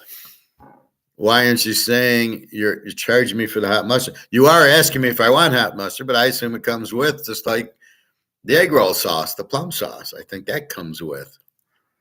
So I laid into her pretty good. I said, I've been coming here for 30 years and you want to start cheating me? I go, and now I said I won't get the mustard anymore and I'm not going to tip you anymore. So you've just lost the tip money because you're fucking with me. And that's not right. So I'm being stoic, not letting her cheat me. Now, I wouldn't go back, but they're the only ones who don't fry their Chinese. and it's a good restaurant. So from a blinder standpoint, I'm going to the restaurant. I don't like that it's carry out only because it's a long drive, and then I got to drive back, and then I got to eat it. So I go from swim, so it's maybe 15 minutes to get there. I order 15 minutes, and then it's 25-minute drive home. That's the only problem. Especially when I'm hungry, I want to sit down and eat. I don't really want to take it home. I'm home all the time eating, cooking. Like I got chicken I'm going to cook. I'm going to eat it here. So, I mean, you get tired of being in here. You want to get out and eat. And so that's the only reason I will still eat there, but I am not happy. And I let her know it. And I was very stoic to her. Very, very strong going, you don't do that. I said, I've been coming for 30 years. This is how you treat me? They should be giving me a free meal every once in a while. You're a real loyal customer. It's on us. No, they never do that. So don't trust your red Chinese when they come. So anyway, that's the Chinese. So now she's lost her tip, and I won't get the hot mustard because I got, as I said, Grey Poupon, or I can get whatever the brands of hot mustard, and that's it. I don't need hers because my whole thing's $4 for a big thing of Grey Poupon. I mean, imagine the other Heinz or whatever is probably $2 for a big thing. So why do I need to pay $1 for her hot mustard? That's okay once in a while. I don't need it every time I get Chinese. But it's the point. You're not telling me, you're charging me for it. Why aren't you? Okay, so that's a very important thing.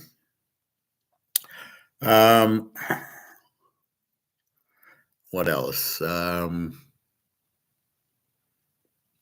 we covered the draft. We covered that.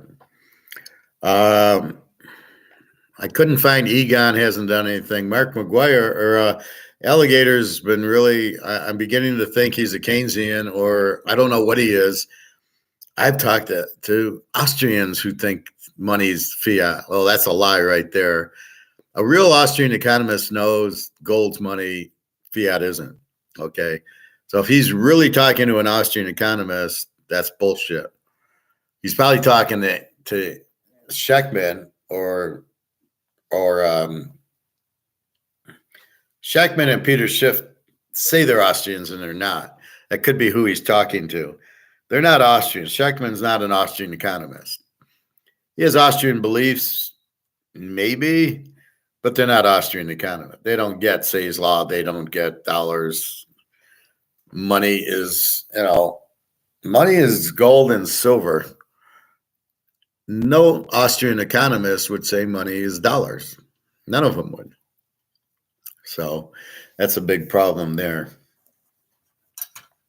So that's why, but why doesn't Alligator, why is he bringing that up? And then he brings up all the Americans, they never travel. Well, we don't need to travel. We can fly to Vegas. I don't need to go to Amsterdam. So the whole things are like that.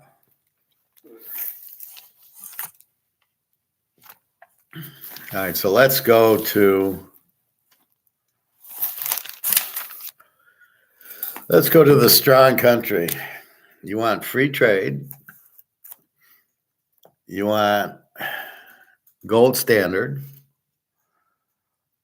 You want low government spending. You want to reduce taxes and deregulation or constitution rules. So again, that's how FDR ran, and then he did everything opposite when he got elected. But you can see where the problem is. 1929 to 1930, Hoover comes out with a New Deal, raises tariffs, government spending goes up, he inflates, he raises taxes and keep wages up. So it causes unemployment. So what happens is they do the Smoot-Hawley Tariff Act, which raises tariffs. And I don't know, do they think if I raise taxes, I'll get more money in? Well, why are they worried about that? Let the economy work. Let us go to work and buy goods and services. That will raise the economy. Just leave it alone. The only thing you should be doing is keeping the keeping the low taxes, and keeping the gold standard. That's all you got to do. Just get out of the fucking way, which is what we call the invisible hand. Or no, laissez-faire. Laissez-faire is leave it alone. And that's why we say it. Just get out of the way, leave it alone. It'll do everything that it's supposed to. That's how it's set up, right? It's set up that as they increase productivity, we make more money, we spend more, the economy grows. That's how an economy is supposed to grow, through productivity.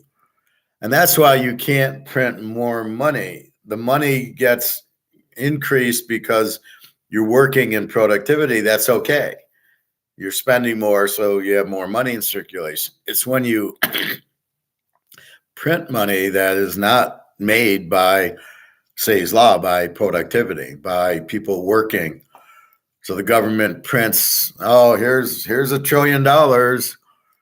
That'll stimulate the economy. No, it doesn't stimulate the economy. More money doesn't stimulate the economy. Higher taxes does not stimulate the economy. Getting off the gold standard so you can print more money does not stimulate the economy, and it puts risk on the dollar. Your dollar's worth less. Again, these are points that are critical because we're trying to figure out why the hell they do this. Why did Hoover do this? Why would he raise tariffs, increase government spending, inflate the economy, and raise taxes? Why would he do that? What is he thinking? Oh, our spending, we need to increase spending. Again, it's Keynesian. We got to increase spending to increase the economy. Don't have to do anything for the economy. Just go in and get the fuck out of the way. Let the economy grow itself. That's the beauty of Adam Smith and Austrian economics and Say's law. It takes care of itself. That's the point of it. It's preset. The founding fathers in 1776 figured that out. They said every time the Roman Empire and the Spain and France and England and, well, not England at the time, they hadn't been there, but France, Spain, Amsterdam, and Rome all went out because they inflated. They took the gold out, made the money not sound, made the money inflated, made it worthless. And you can't have an economy and a strong country and a strong, economic system without sound money. So they keep going and inflating the money, thinking that if I print more money, my economy will go up. That's Keynes talking. Why are you listening to this idiot? It's like the guy who was the offensive coordinator at Miami. He was at Michigan and he sucked. Then he goes to Miami and he sucks my Van Dyke terrible. And then now he's at Maryland and they're fucked up. Why do you keep hiring the guy? And that's what I see in the NFL. You keep hiring these coaches. They leave one team to go to the other. Who's this? Who did Carolina hire as their coach? Who did Washington hire? Dan Quinn. Well, wait, he was on Seattle. He went to Atlanta. He did nothing. Then he goes to Dallas.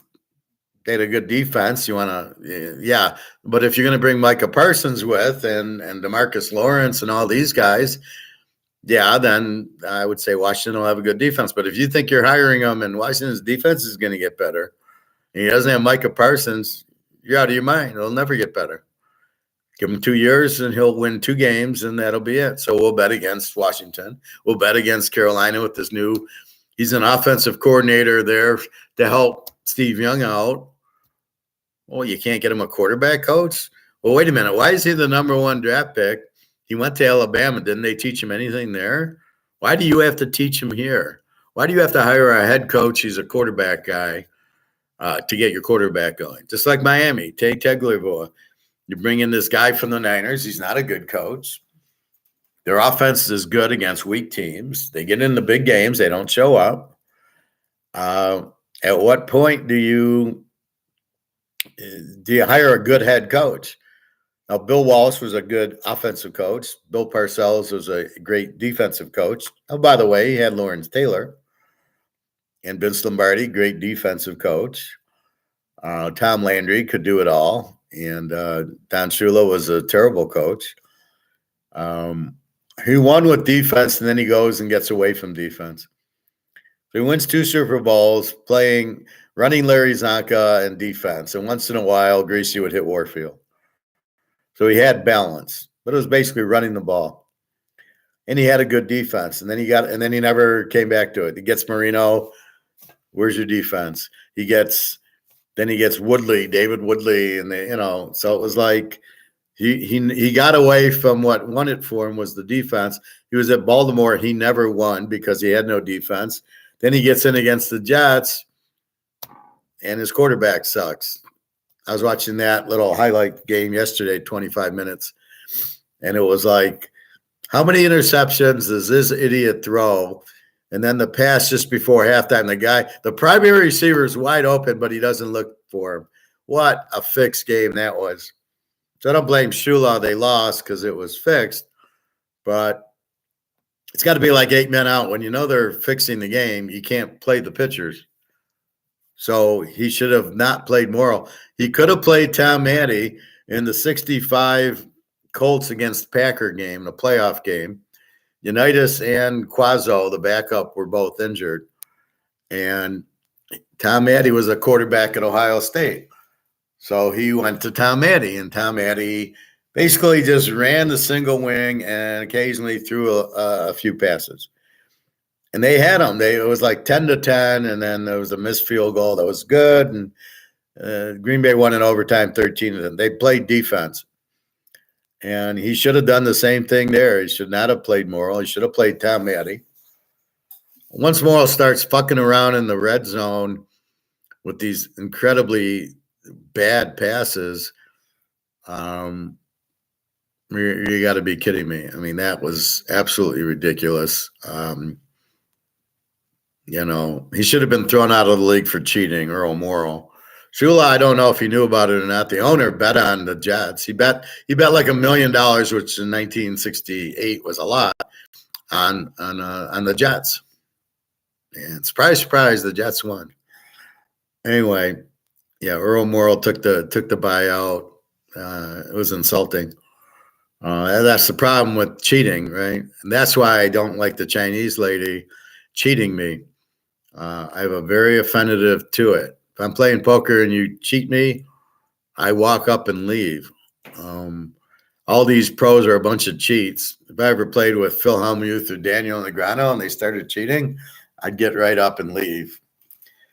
And I would tell Phil Hellmuth to go fuck himself, I'm sure. I don't like that guy. He's got a big mouth. He's disrespectful. Negreanu's got a big mouth. I don't know if he's respectful or not, but I don't kiss ass. Let's put it that way. So anyway, that's the point of it. So why do they keep raising taxes and government spending and inflating? What are their point? We're going to stimulate the economy, but the government can't. The only way you can do it is with Say's Law. Now, that's what Alligator says, is that these guys don't even understand Say's Law. So at least Alligator understands Say's Law, which is we are the economy. We go to work, we make the money, we pay our bills. The rest we invest or take a trip or whatever, buy gold. That's what we should do. And the government keeps getting involved because they don't have a fucking clue, because people get involved with government are in it for the money from the lobbyists. Well, that's not the point of the government. So you're totally missing the point of the government. Interesting, that video I showed you yesterday, I was a little bit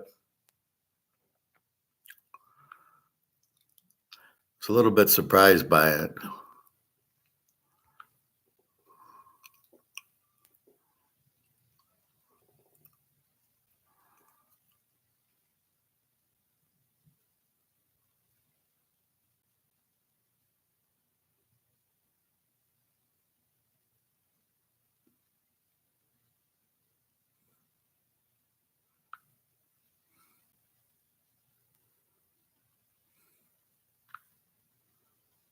So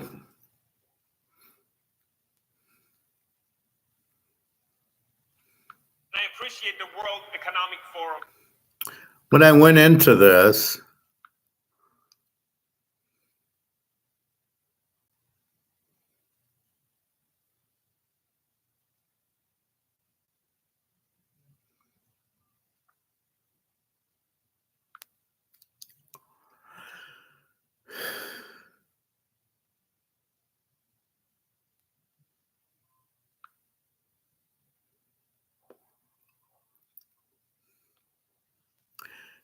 and this guy says this is fake.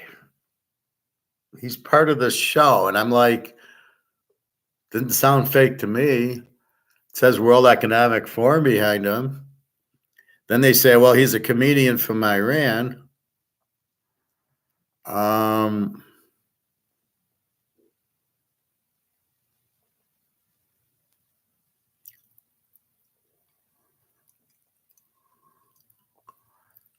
I thought I replied to somebody, but I don't know where it is. Anyway, so I responded to some guy saying, how the fuck do you know it's fake? I like what he says, but I don't. I mean, you tell me, do you think this is fake? Providing me the opportunity to be on this stage and say, fuck you, Klaus Schwab, and fuck your New World Order. We, the people, were born free. We will stay free. And you and all of your globalist friends, including everyone in this room, can go fuck yourself. And so yesterday, I stood on this stage and said some things that I should not have said. But we all deserve a second chance. So I would like to apologize to absolutely no one. None of you were elected to show us how we should live our lives. All of you motherfuckers took your private jets to show up to this meeting, so don't lecture us about the environment. I ain't eating bugs. You can eat these nuts. And once again, you and your fake climate agenda can go fuck.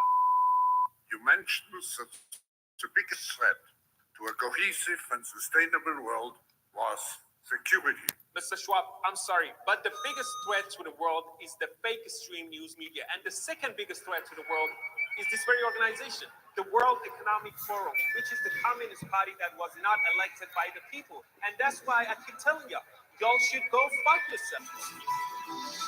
Trust has been eroding in recent years, which is why this week's meeting on rebuilding trust has been so important. Rebuilding trust with whom exactly? I'm sorry, I'm gonna let you finish. But here's the thing, as far as the public opinion is concerned, they don't trust you and they never will because they didn't elect you. And here's the thing, while we at it, Epstein didn't kill himself, and there are probably people in this very forum who were clients of him. I appreciate the work. So, do we think that's fake? I don't know. He's sitting in the chair. Now, part of it is when Charles Schwab is talking, the bald guy, and he interrupts him to say, you're the problem. I'm not sure that kind of looked a little weird. Like they cut away. And I don't think you're going to interrupt Charles Schwab when he's talking or the other guy. Like, oh, you're the problem. Go fuck yourself. It's really hard to say, but it looks like he's there. He's sitting in the chair with the 5 people. So I don't know why he could get that background if he really wasn't there. So I think he was there and he said it. I don't know about the cut in with Charles Schwab, if that makes sense. But I found that interesting that he's saying that, although I can't find my comments.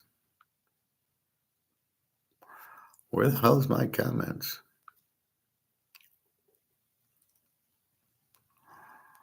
Mine would have been yesterday.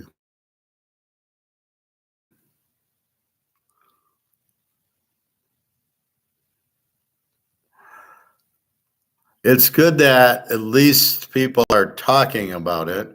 If it's real or not, we don't know.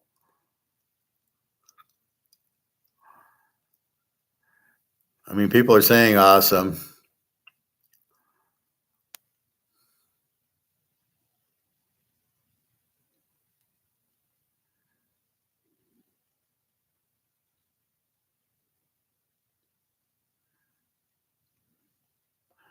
Let's see if I can find it.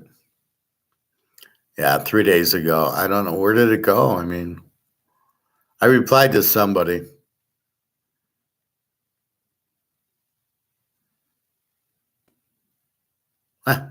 I don't know. Maybe it's a different video I did. This is the quickest way to clear out.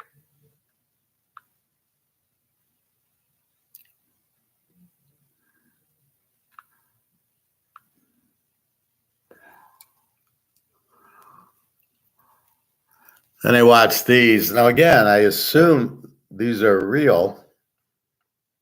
Let's look at this guy for 254. Lives, especially in Europe. One thing that Davos, you might say, and the people come there stand up for is liberal democracy. It's laughable that you would, or anyone would describe Davos as protecting liberal democracy. I'll be candid here because I think I've been invited here to be candid. Elites tell us that open borders and even illegal immigration are okay. The average person tells us in the United States that both rob them of the American way of life. Elites also tell us that public safety isn't a problem in big American cities. Just travel to New York or Washington or Dallas, Texas. The average person will tell you that the lack of public safety damages not just the American way of life, but their life. Elites tell us that we have this existential crisis with so-called climate change. The solutions, the average person know, cost more human lives, especially in Europe during the time that you need heating, than do the problem and the problems themselves. The fourth, China.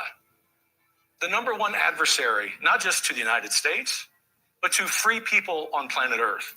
Not only do we at Davos not say that, we give the Chinese Communist Party a platform. And fifth, as we sit here, another supranational organization, the World Health Organization, is discussing foisting gender ideology upon the global South. These are practices that are under review, if not being rejected, by countries in Northern Europe. The new president, especially if it's President Trump, will, as you like to say, trust the science. He will understand the basic biological reality of manhood and womanhood. And do you know why?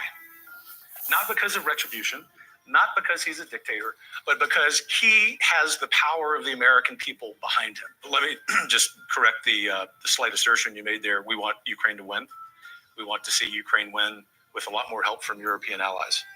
I think the United States I'm rooting for Russia. has been clear about this for 2 years now, that there is a world in which we support military aid for Ukraine. Our first obligation in foreign policy is to look at it through the lens of what's best for the American citizen. Joe Biden has done a god-awful job in articulating what that is. The kind of person who will come into the next conservative administration is going to be governed by one principle, and that is destroying the grasp that political elites and unelected technocrats have over the average person. And if I may, I will be candid and say that the agenda that every single member of the administration needs to have is to compile a list of everything that's ever been proposed at the World Economic Forum and object to all of them wholesale. So Heritage Foundation's good. So I think it was real. I mean, you had the background.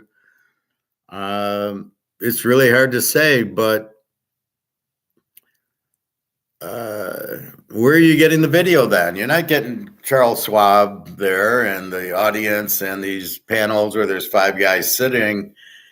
You're not going to tell me that wasn't real. That definitely was real. So I'm really confused how people are saying it's fake. I don't buy that it's fake. All right. So let's go on a little bit. The failure of finance capitalism, 1890 to 1908, which is really causing this whole big mess. A guy named Coco, banks, house banks, Chicago, St. Louis, J.P. Morgan sold stocks and bonds in Europe. State banks became stronger than the Bank of New York. Government intervened, and the banks screwed themselves. Shortage of money in New York, Chicago, and St. Louis. Woodrow Wilson and the triumph of political capitalism banking. The bankers screwed things up so bad they created the Fed. There's a big problem with banks. We've got to understand that. The Aldrich Bill, Regional Reserve Plan. The Glass Bill is regional reserve banks. This bill passed.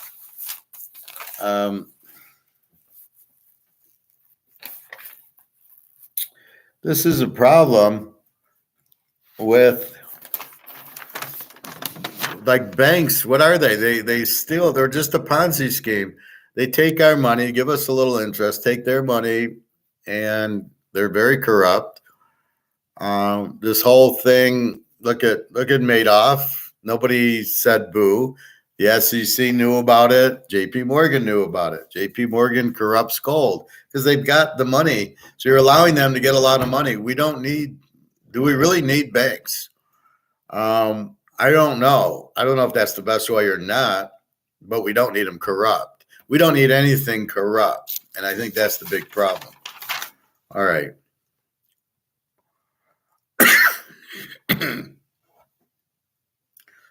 Government interference causes banks to fail prior to 1914. Borrowing short and lending long. I mean, so you lend on a mortgage, but you borrow short, but your money's out there for a long term. That's why housing is the worst thing for a bank. The stock market and the wedge. Germany had to pay its debt for World War I. Why did Germany have a debt? Oh. Reichsmarks lost their value as they inflated them to pay off some of their war debt. That's 1920, right? They're printing and printing and printing, and the more they printed, the less they're worth. So don't say it can't happen. It clearly happened in Rome, and it clearly happened in Germany. Harding reduced tax rates in 1920, which is a good sign. Coolidge reduced tax rates further in 1923, which caused the roaring 20s, right? There's more money for us. We spend it properly. Off we go. This caused the stock prices to skyrocket. So now we know tax cuts caused the stock market to skyrocket because the companies are going to earn more because they pay less in taxes, means they keep more of their money. See, the government shouldn't get any money.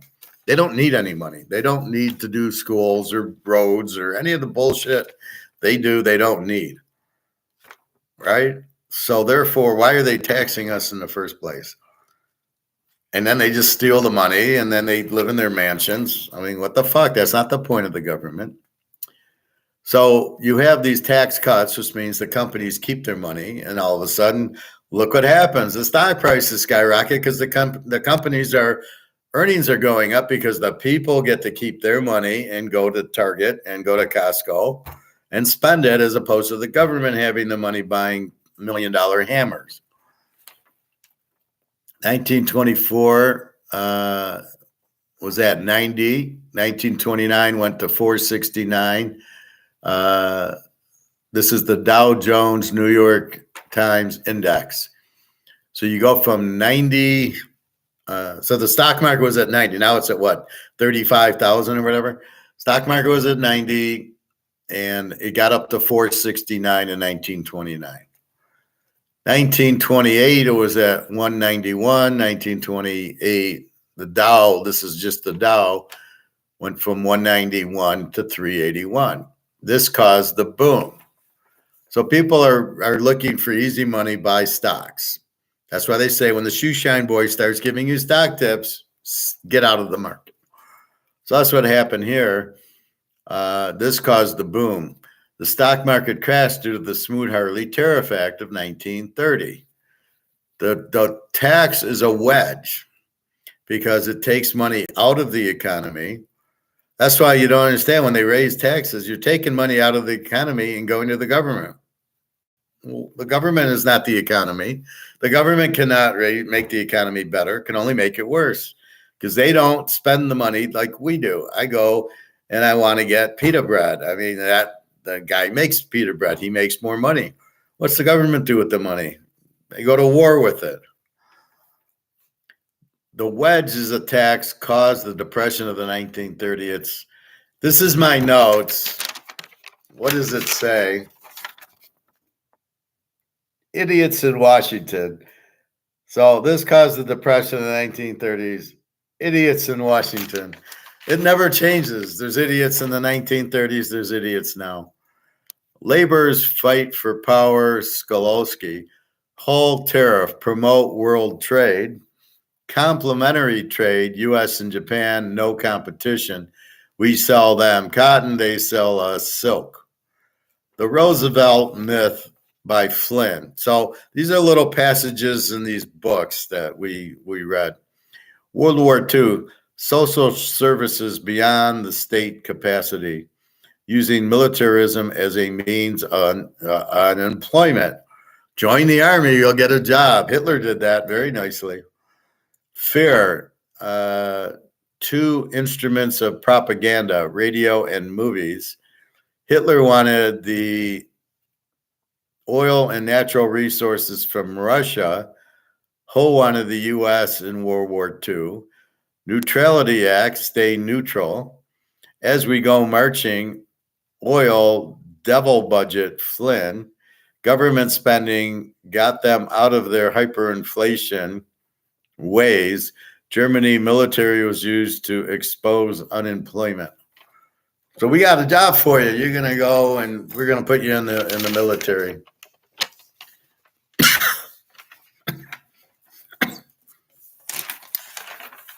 So we've got Keynes, his monetary policies, inflation, his fiscal policies, government spending. This is why we're in the shape we're in, is because they're listening to this moron. He didn't like savings. He wanted government spending. And then for some reason, no unemployment. So I guess he thought everybody would work for the government. I don't know. So he didn't like competition, didn't like Adam Smith. What the fuck would anybody listen to this idiot for?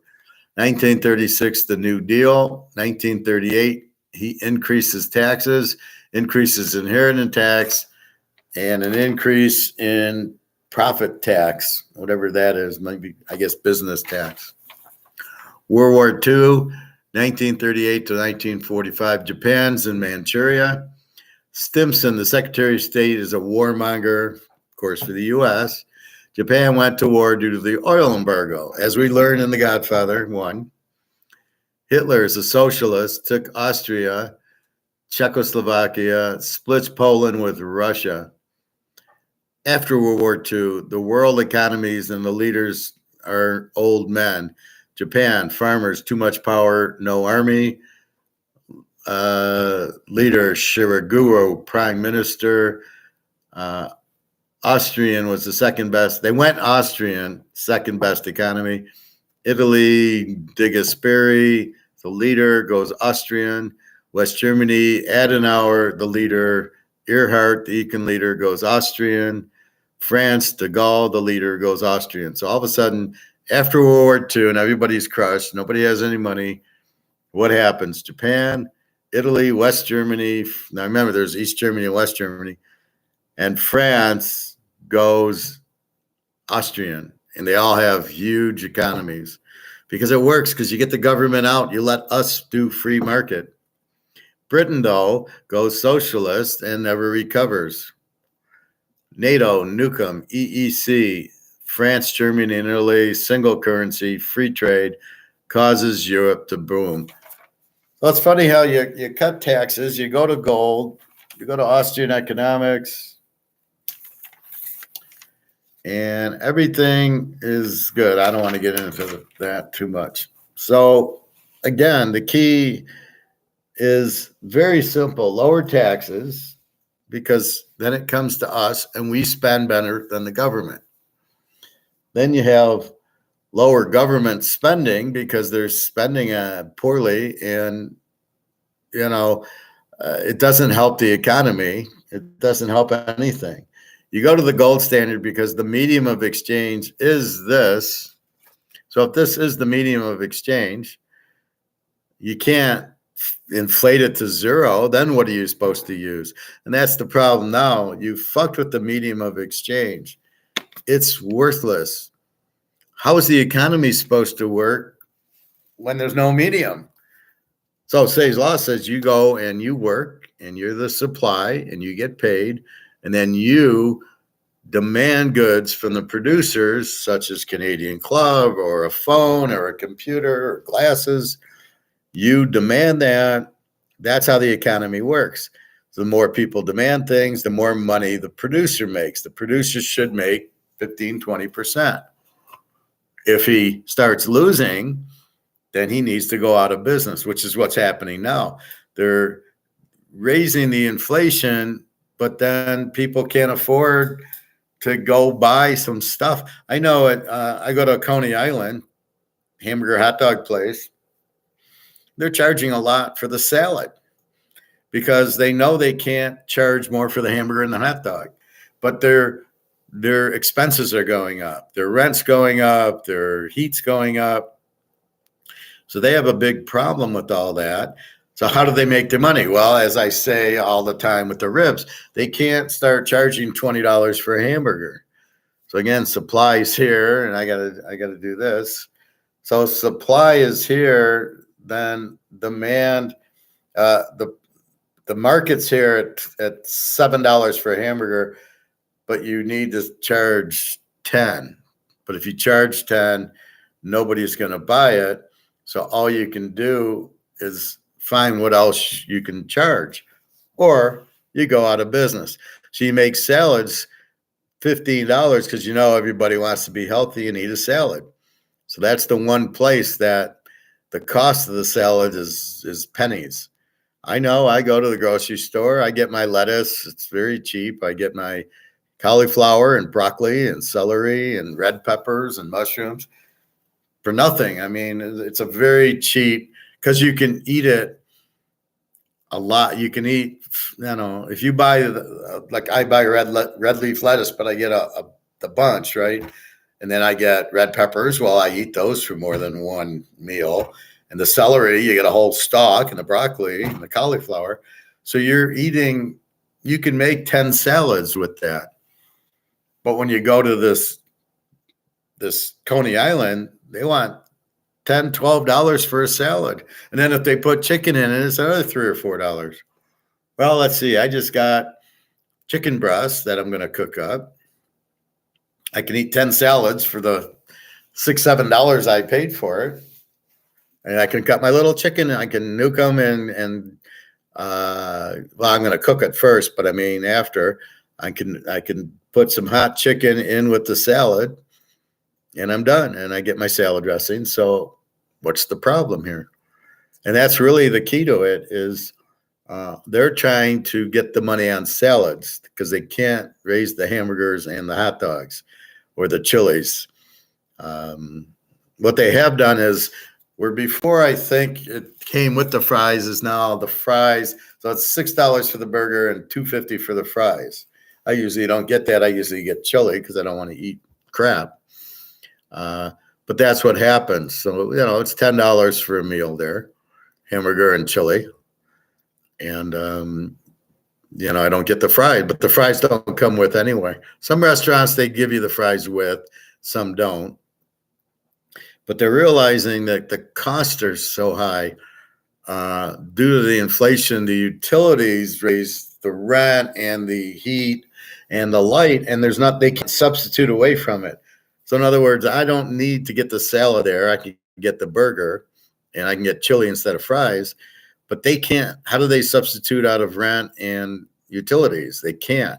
So their costs go up, which means they have two choices. Either you raise the burger so high that nobody will buy it, and the fries and the chili and the hot dogs, or you raise your salad high and hope people still order the salad because they're trying to be healthy. So this is how they do it. What they should do is go out of business. Well, they can try raising their hamburgers, but at the end of the day, if you can't recover your costs, you got to go out of business. If your cost is $100 and you can't charge $100, you can only get $80, you got to go out of business. There's no other choice, or try to get a substitute place to get your heat and electricity and your rent. That's your only choice. You got to lower your cost, or you've got to raise your prices, but you can't raise your prices because we're the market and we say, I ain't paying $12 for a hamburger. I mean, that's what happens. So you've got to deal with the market. You got to deal with Say's law, where we say, no. You can't do that. So that's why a lot of the businesses start going under, because they can't substitute away, but they can't charge more because we won't pay it. So again, at the end of the day, we're the market, not the government. So the government can't sit there and be communist and say, this is what you're going to get, and this is what it costs. And that's the point. So if the government does price fixing, they say you can only charge $4 for a hamburger. Well, then the company goes out of business. I can't do it for $4. My costs are $6. I got to charge $8 for a hamburger. And so that's where the problem lies when the government price fixes things. You can't price fix. It's got to be variable to meet the demand of us, the market. So that's really what happens. So with that said, I got to keep, it's over here. So that's what happens. That's the economy. The government gets involved, and it shouldn't, and we're all fucked. But this is why your way out's gold. So if I'm the restaurant, I take my profits and I keep buying gold. Now, if I can't make money because I'm being charged too much, right? All my expenses went up, but I can't pass it on to the customer. See, that's the key. People think they'll just pass it on to the customer. Well, they can't, because the customer doesn't have extra money. In fact, he's trying to cut his money, so he will cut his money and keep the price. I can only spend $1,000. So if you're making it $15 for a hamburger, I'll have to go to the grocery store and buy the meat there or something. Which is why I don't see grocery stores going out of business. They're a business also. They want to make money. So again, if things get too expensive, then nobody sells anything, and then you don't have an economy. So all the rich guys, what are they going to do? And when the dollar goes to zero, all the rich guys will go to zero. And if they happen to be smart enough to buy gold, which I don't think any of them are that intelligent, then they're fucked. Then their money is worthless. And if they do have gold or silver, so what? There's only so much of it anyway. There's only 250,000 tons of it. So it's not like there's that much. And China, Russia have 100,000 of the 250. So there's 150 in play, minus all the central banks buying tons, probably have about 75,000 tons in play of the 250,000 tons. And that's all over the world. And don't forget my little ounces that I buy and everything else. So that's why you look at your out, because you can't stay in business, because as your expenses go up, you can't raise your price. People won't take the raise. So that's what I told the rib guy. You can sell them for 26, people will pay. But you can't go to 45, nobody can afford it. Even the 26 will get hard. I'm going to get the chicken instead at $12, not the $26 slab of ribs, because you can't afford it, right? You can't afford to spend $26 on ribs.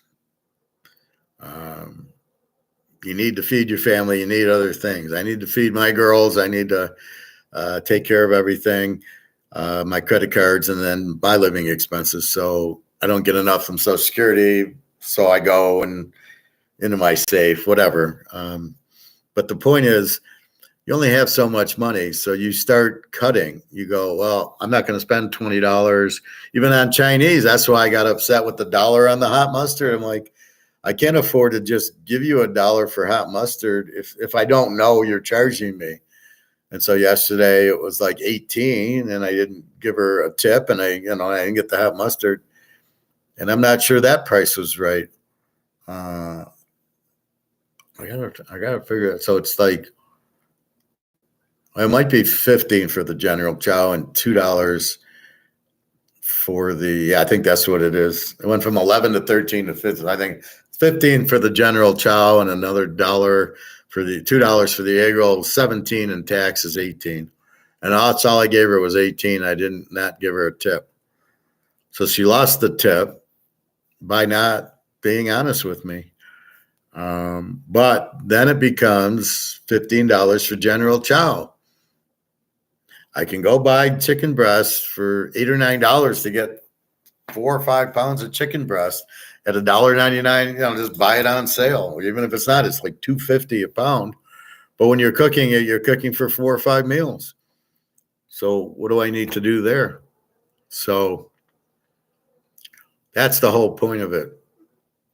You eventually won't be, the restaurants will go out of business because they can't, it's too expensive because of their electricity and that. So I don't know what the elitists want everybody to be farmers again.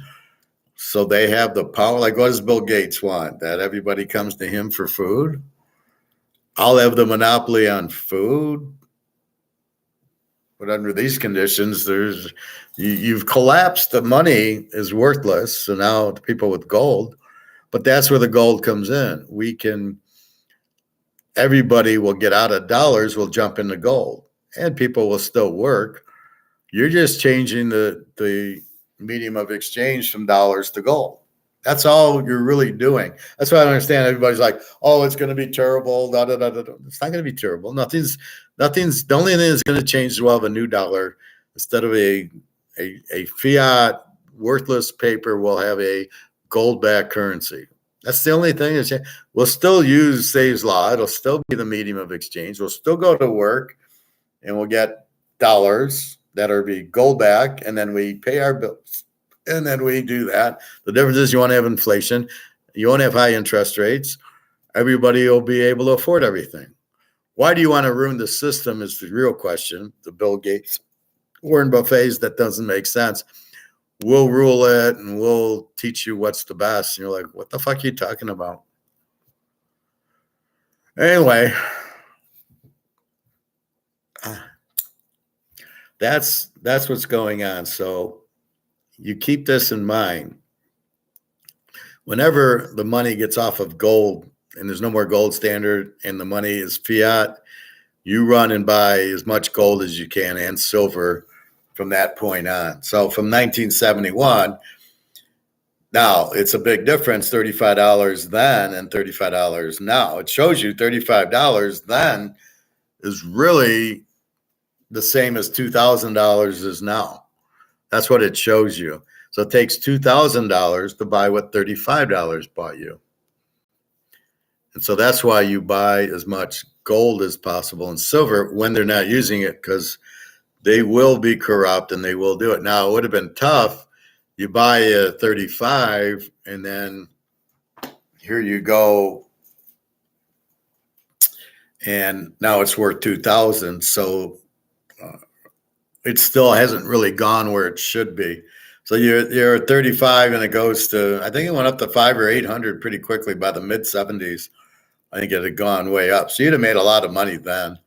Then it went back down. I don't know how. In 1995, gold was $250 an ounce. I'll have to do some research on that. How did they get it down there?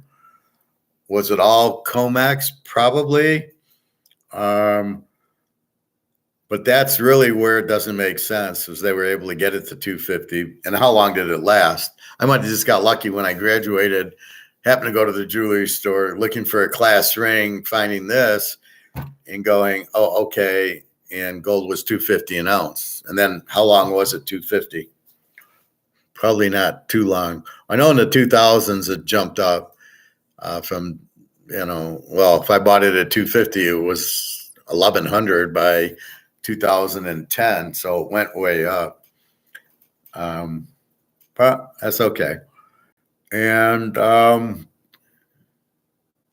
it's about it. Not a lot of people, just Greg and John. That's okay. That's why it's a tape.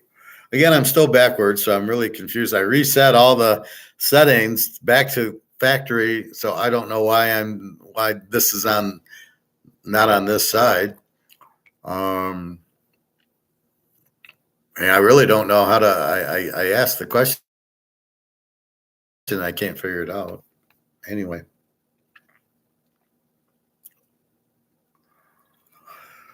Well, see, it's not the biggest thing. It just fucks me up when I raise my right hand and it's on my left side. Otherwise, I just see myself and I can see the comments normally. All right, so a sad day, no football.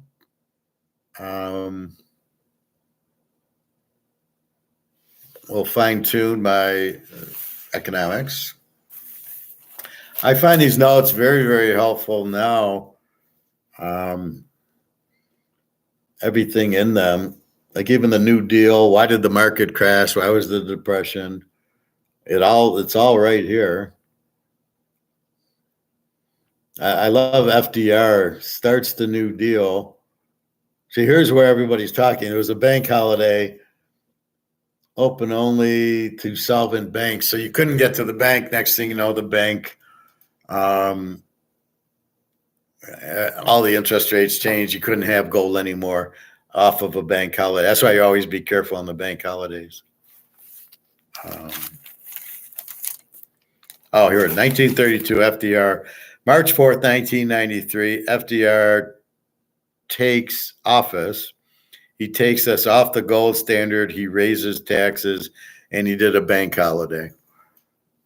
And, so people couldn't get all their money out or get their gold or whatever. He starts the New Deal. So the platform was free trade, gold standard, cut government spending, reduce taxes and deregulations. And then the motherfucker doesn't do it, did just the opposite. No free trade, outlaws gold, raises government spending, raises taxes, and regulates because his guy was Keynes. And this to me should be unconstitutional that somebody runs saying, "Oh yeah, I'm gonna lower taxes," and then he raises them. Wait a minute, we voted for you because you said you're going to lower taxes, and you didn't. So why you can't take office? You're not the guy we thought. Why is this allowed? Right? Why is the president who lied about it? And then how are you going to trust this guy when he lied about his platform? And why should he still be in office when he lies about the platform? That's the real problem. And they all do that. That's the problem. They all lie about it, and then there's nothing you can do. And you sit there with your thumb up your ass going, "Oh, we got 4 years of this idiot." Then he's only supposed to run 2 terms. He runs 4 terms. And he kills America. He causes the whole Great Depression is because of him. And everybody thinks he was a good president. He got us in the Second World War, where we had no business. To stop Hitler, that the French and the British it was the British fault, should have stopped him. And he wasn't supposed to go into certain places. And he starts to get the German people that are in these places, and they should have stopped him right then and there. He had no army. You could have easily defeated him and said, "No, you can't go into war. You can't do a military." And he does it anyway. And people didn't know this. I mean, come on. So the whole thing was ridiculous. Probably run by the military complex back then. No, we need a war. That way we can sell it. Like whatchamacallit? Oh my God. Sherlock Holmes 2, where Moriarty, causes a war so he can sell weapons to both sides. I got weapons, but I can't sell them unless there's a war. And that's probably what happened in World War II. They did this so there would be a war, and then they could make money on that and kill 600 million people or 6 million people. And in 1933, the London Economic Conference restored trade and sound money, but they wouldn't do either. The conference blows up, causes World War II. This is 1933. He could have avoided World War II. FDR was not stoic. He's a vampire. Great salesman, no substance. You hear that, Greg and John? You're like FDR. Why Germany and Japan went to war? Smoot-Hawley Tariff Act and London Economic Conference failure.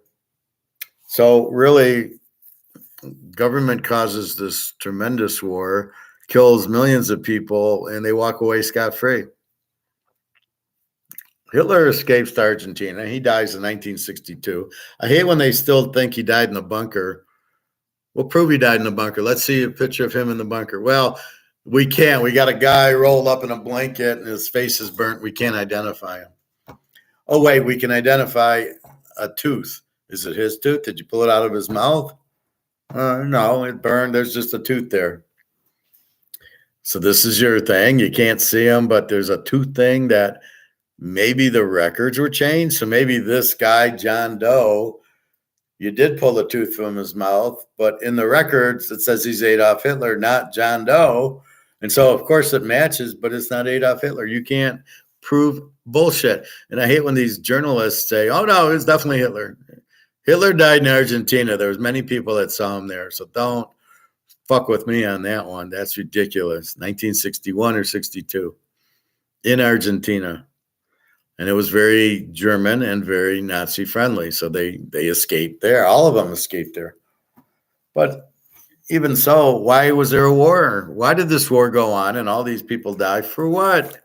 What is this? Why is there always a war where people are fighting? I don't understand. You want to go to war, Biden, go to war, play the guy in golf. And if you can beat him in golf, you win the war. Why do you send people over, or missiles or guns or Navy ships or airplanes? What is that? You fire his, he fires, you fire yours, he fires his.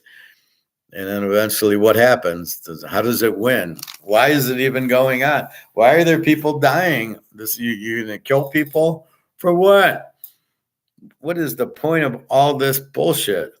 Then you get this economic forum where, oh, we're gonna control you and climate change, and we're gonna control everybody because you shouldn't have money and you shouldn't have own any. You shouldn't have assets.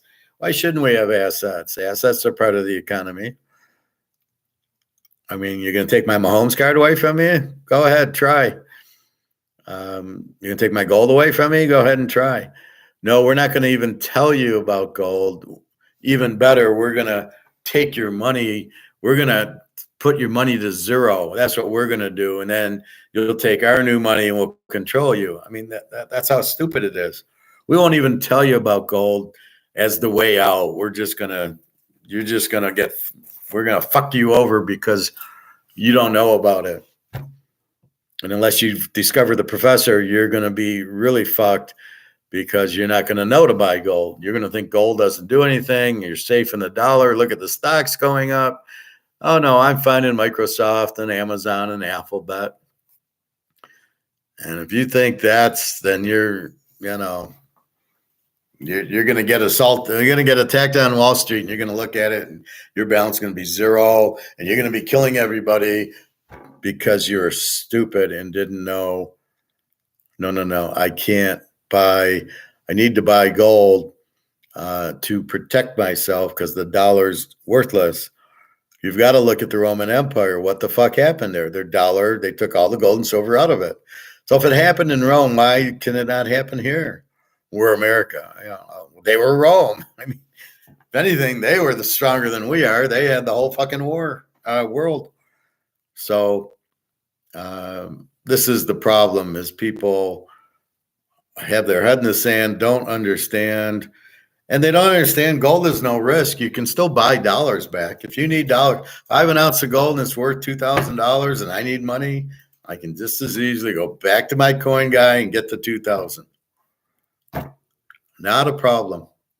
So I don't understand why people are so afraid to take their money out, or if they have money, why are they so afraid of that? I don't know. But I'm sure they didn't want to get off. Look at how many people on the Titanic didn't recognize the boat was going to sink because they hit an iceberg. We're dealing with a lot of morons, basically. There's no other explanation. These people are incredibly stupid. They're so stupid they can't understand. So I don't want us to be in that crowd. So we go over to Stoic crowd, which says we look and see, and we see the sky's blue, and we go, the sky's blue. And it's simple. That's all you do. So we try to be stoic. We try to, this guy saying to the Economic Forum, to Charles Schwab, that go fuck yourself. Okay, that's nice. But we're saying that without being there, we're saying the same thing. We're saying we don't have to raise, we're going to go buy gold. Thank you very much. You guys can do whatever you want because you can do what you want. You have money, but we're not going to listen to you. We're going to ignore you because A, we're stoic, and B, we got gold. And that's the bottom line, Mr. Stone Cold. That's what you do. And we just keep buying our gold as much as we can and our silver. And we're smart. And we figure where can we sell it at a good price? And where do we live? That's safe. And off you go. And that's what life is. Life's about being smart, making smart decisions based on all the facts, sort of like Drake May. So it all comes back to football. So why would you draft Drake May? Because you're listening to Mel Kiper Jr.? That's why you make your pick? Because, well, what does this guy know? He doesn't know anything. He's Peter Schiff. He's always wrong. So that's really the point, is you have to know and do what you should do. So you should buy gold. You should not draft Drake May. It's a very easy thing. North Carolina didn't win a lot of games this year. Why not? They got Drake May. Oregon won a lot. Washington won a lot because of their quarterbacks. LSU, it was all their quarterback. So that's what I want, is a good quarterback who wins a lot, not a quarterback who doesn't do shit. And he runs too much, and he's really not a good quarterback. He has a good arm, and he's tall. Okay, so I should draft him. This is the problem. So not very good. But the reason is not very, you're listening. Why are you listening to this guy? You shouldn't be listening to him in the first place. All right. So it's 2:00.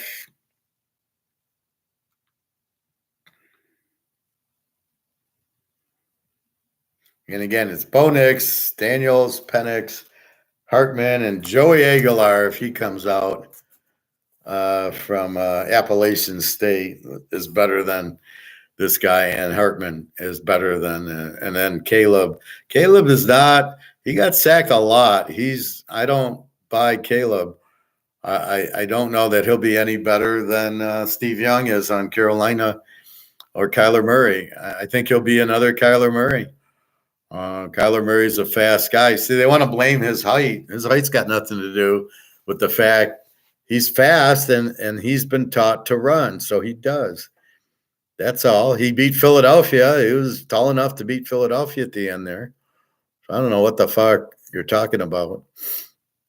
Anyway, be careful. Make your own decisions based on learning what the fuck is going on. That's what you must do. Then you can go from there. So anyway. Okay, my Ric Flair friends, that's the bottom line. Buy your gold, buy your silver, because you can see costs are going up, the dollar's going out. This is worthless. So as we see this go to zero, which it's already at, as we see this being worthless, you either stay in it or you buy gold and silver. It's very simple. And gold and silver is waiting for you. It's a cheap price. So don't look at gold at 2,000 an ounce going, well, that's at its record high. No, it's at its derivative high, not at a free market high, not at a physical gold high, at a paper high. But why is it at a high? Why is it so high? Even if it's being derivative and price fixed down, it's still at a high. So the demand's huge. You want to get out of this before it goes to zero. So I don't know how else simply to make it. I know most of you guys are bright enough to do gold and silver, Luke and Bobby. Nick, I don't know, Greg and John, if you have any. But that's the simplest thing. And if you tell your friends and they look at you crazy, you'll get the last laugh, because you can't fuck with gold. This is worthless because they print it, right? And you got a $35 trillion debt. That's why this is worthless. You can't do that with gold. You can't print it. Gold's gold. You can't print it. So if you understand that, that's 100% of the battle, realizing this is printed to nothing. Gold can't be printed and the value is going to go way up. But again, this is money. You're holding money. You don't really hold this to go up in value. You hope it doesn't go down in value because these idiots who are in charge are a monopoly government entity that print the money. That's where the problem lies. You're trusting the government not to print it. So, but you don't even understand that what inflation is, and if they keep printing it, it has no value. You don't even understand that part of it. So getting to the first base is first, then realizing the only thing not printed is gold. And then the third thing is, by the way, gold price is going to go way up. And you'll buy a house with gold, not with the dollars. And the whole world's of these dollars that are printed to nothing. So once the whole world's printed there, then you got huge demand. So it's like 20 Titanics sinking at the same time. They all hit icebergs. They're all sinking at the same time. That's basically what you have. So be careful. Buy your gold and silver. It's waiting for you at these low prices. All right, off to swim, www.teaserking.com. Have a good week. Enjoy. And we are in February. So take care and have a nice day. Heard from Daria this morning. I'm a happy camper. I keep asking her how her neck is. We'll see. And hopefully she's taking pills and that. I don't think it's too serious. I don't know if it's like an arthritis or what, like it's stopping the blood flow and her hands are falling asleep or going numb. Sounds like a pinched nerve to me, which it probably is. And really you just put ice on it and stuff like that. Like when my sciatic hurts, it's my feet hurt, but it's my back because of the nerve. So it's got to be a pinched nerve. So she'll be fine. She just has to be careful with it. All right. Well, have a great day. www.teaserking.com. Super Bowl, Kansas City 20, Frisco 10. All right. Take care, everybody.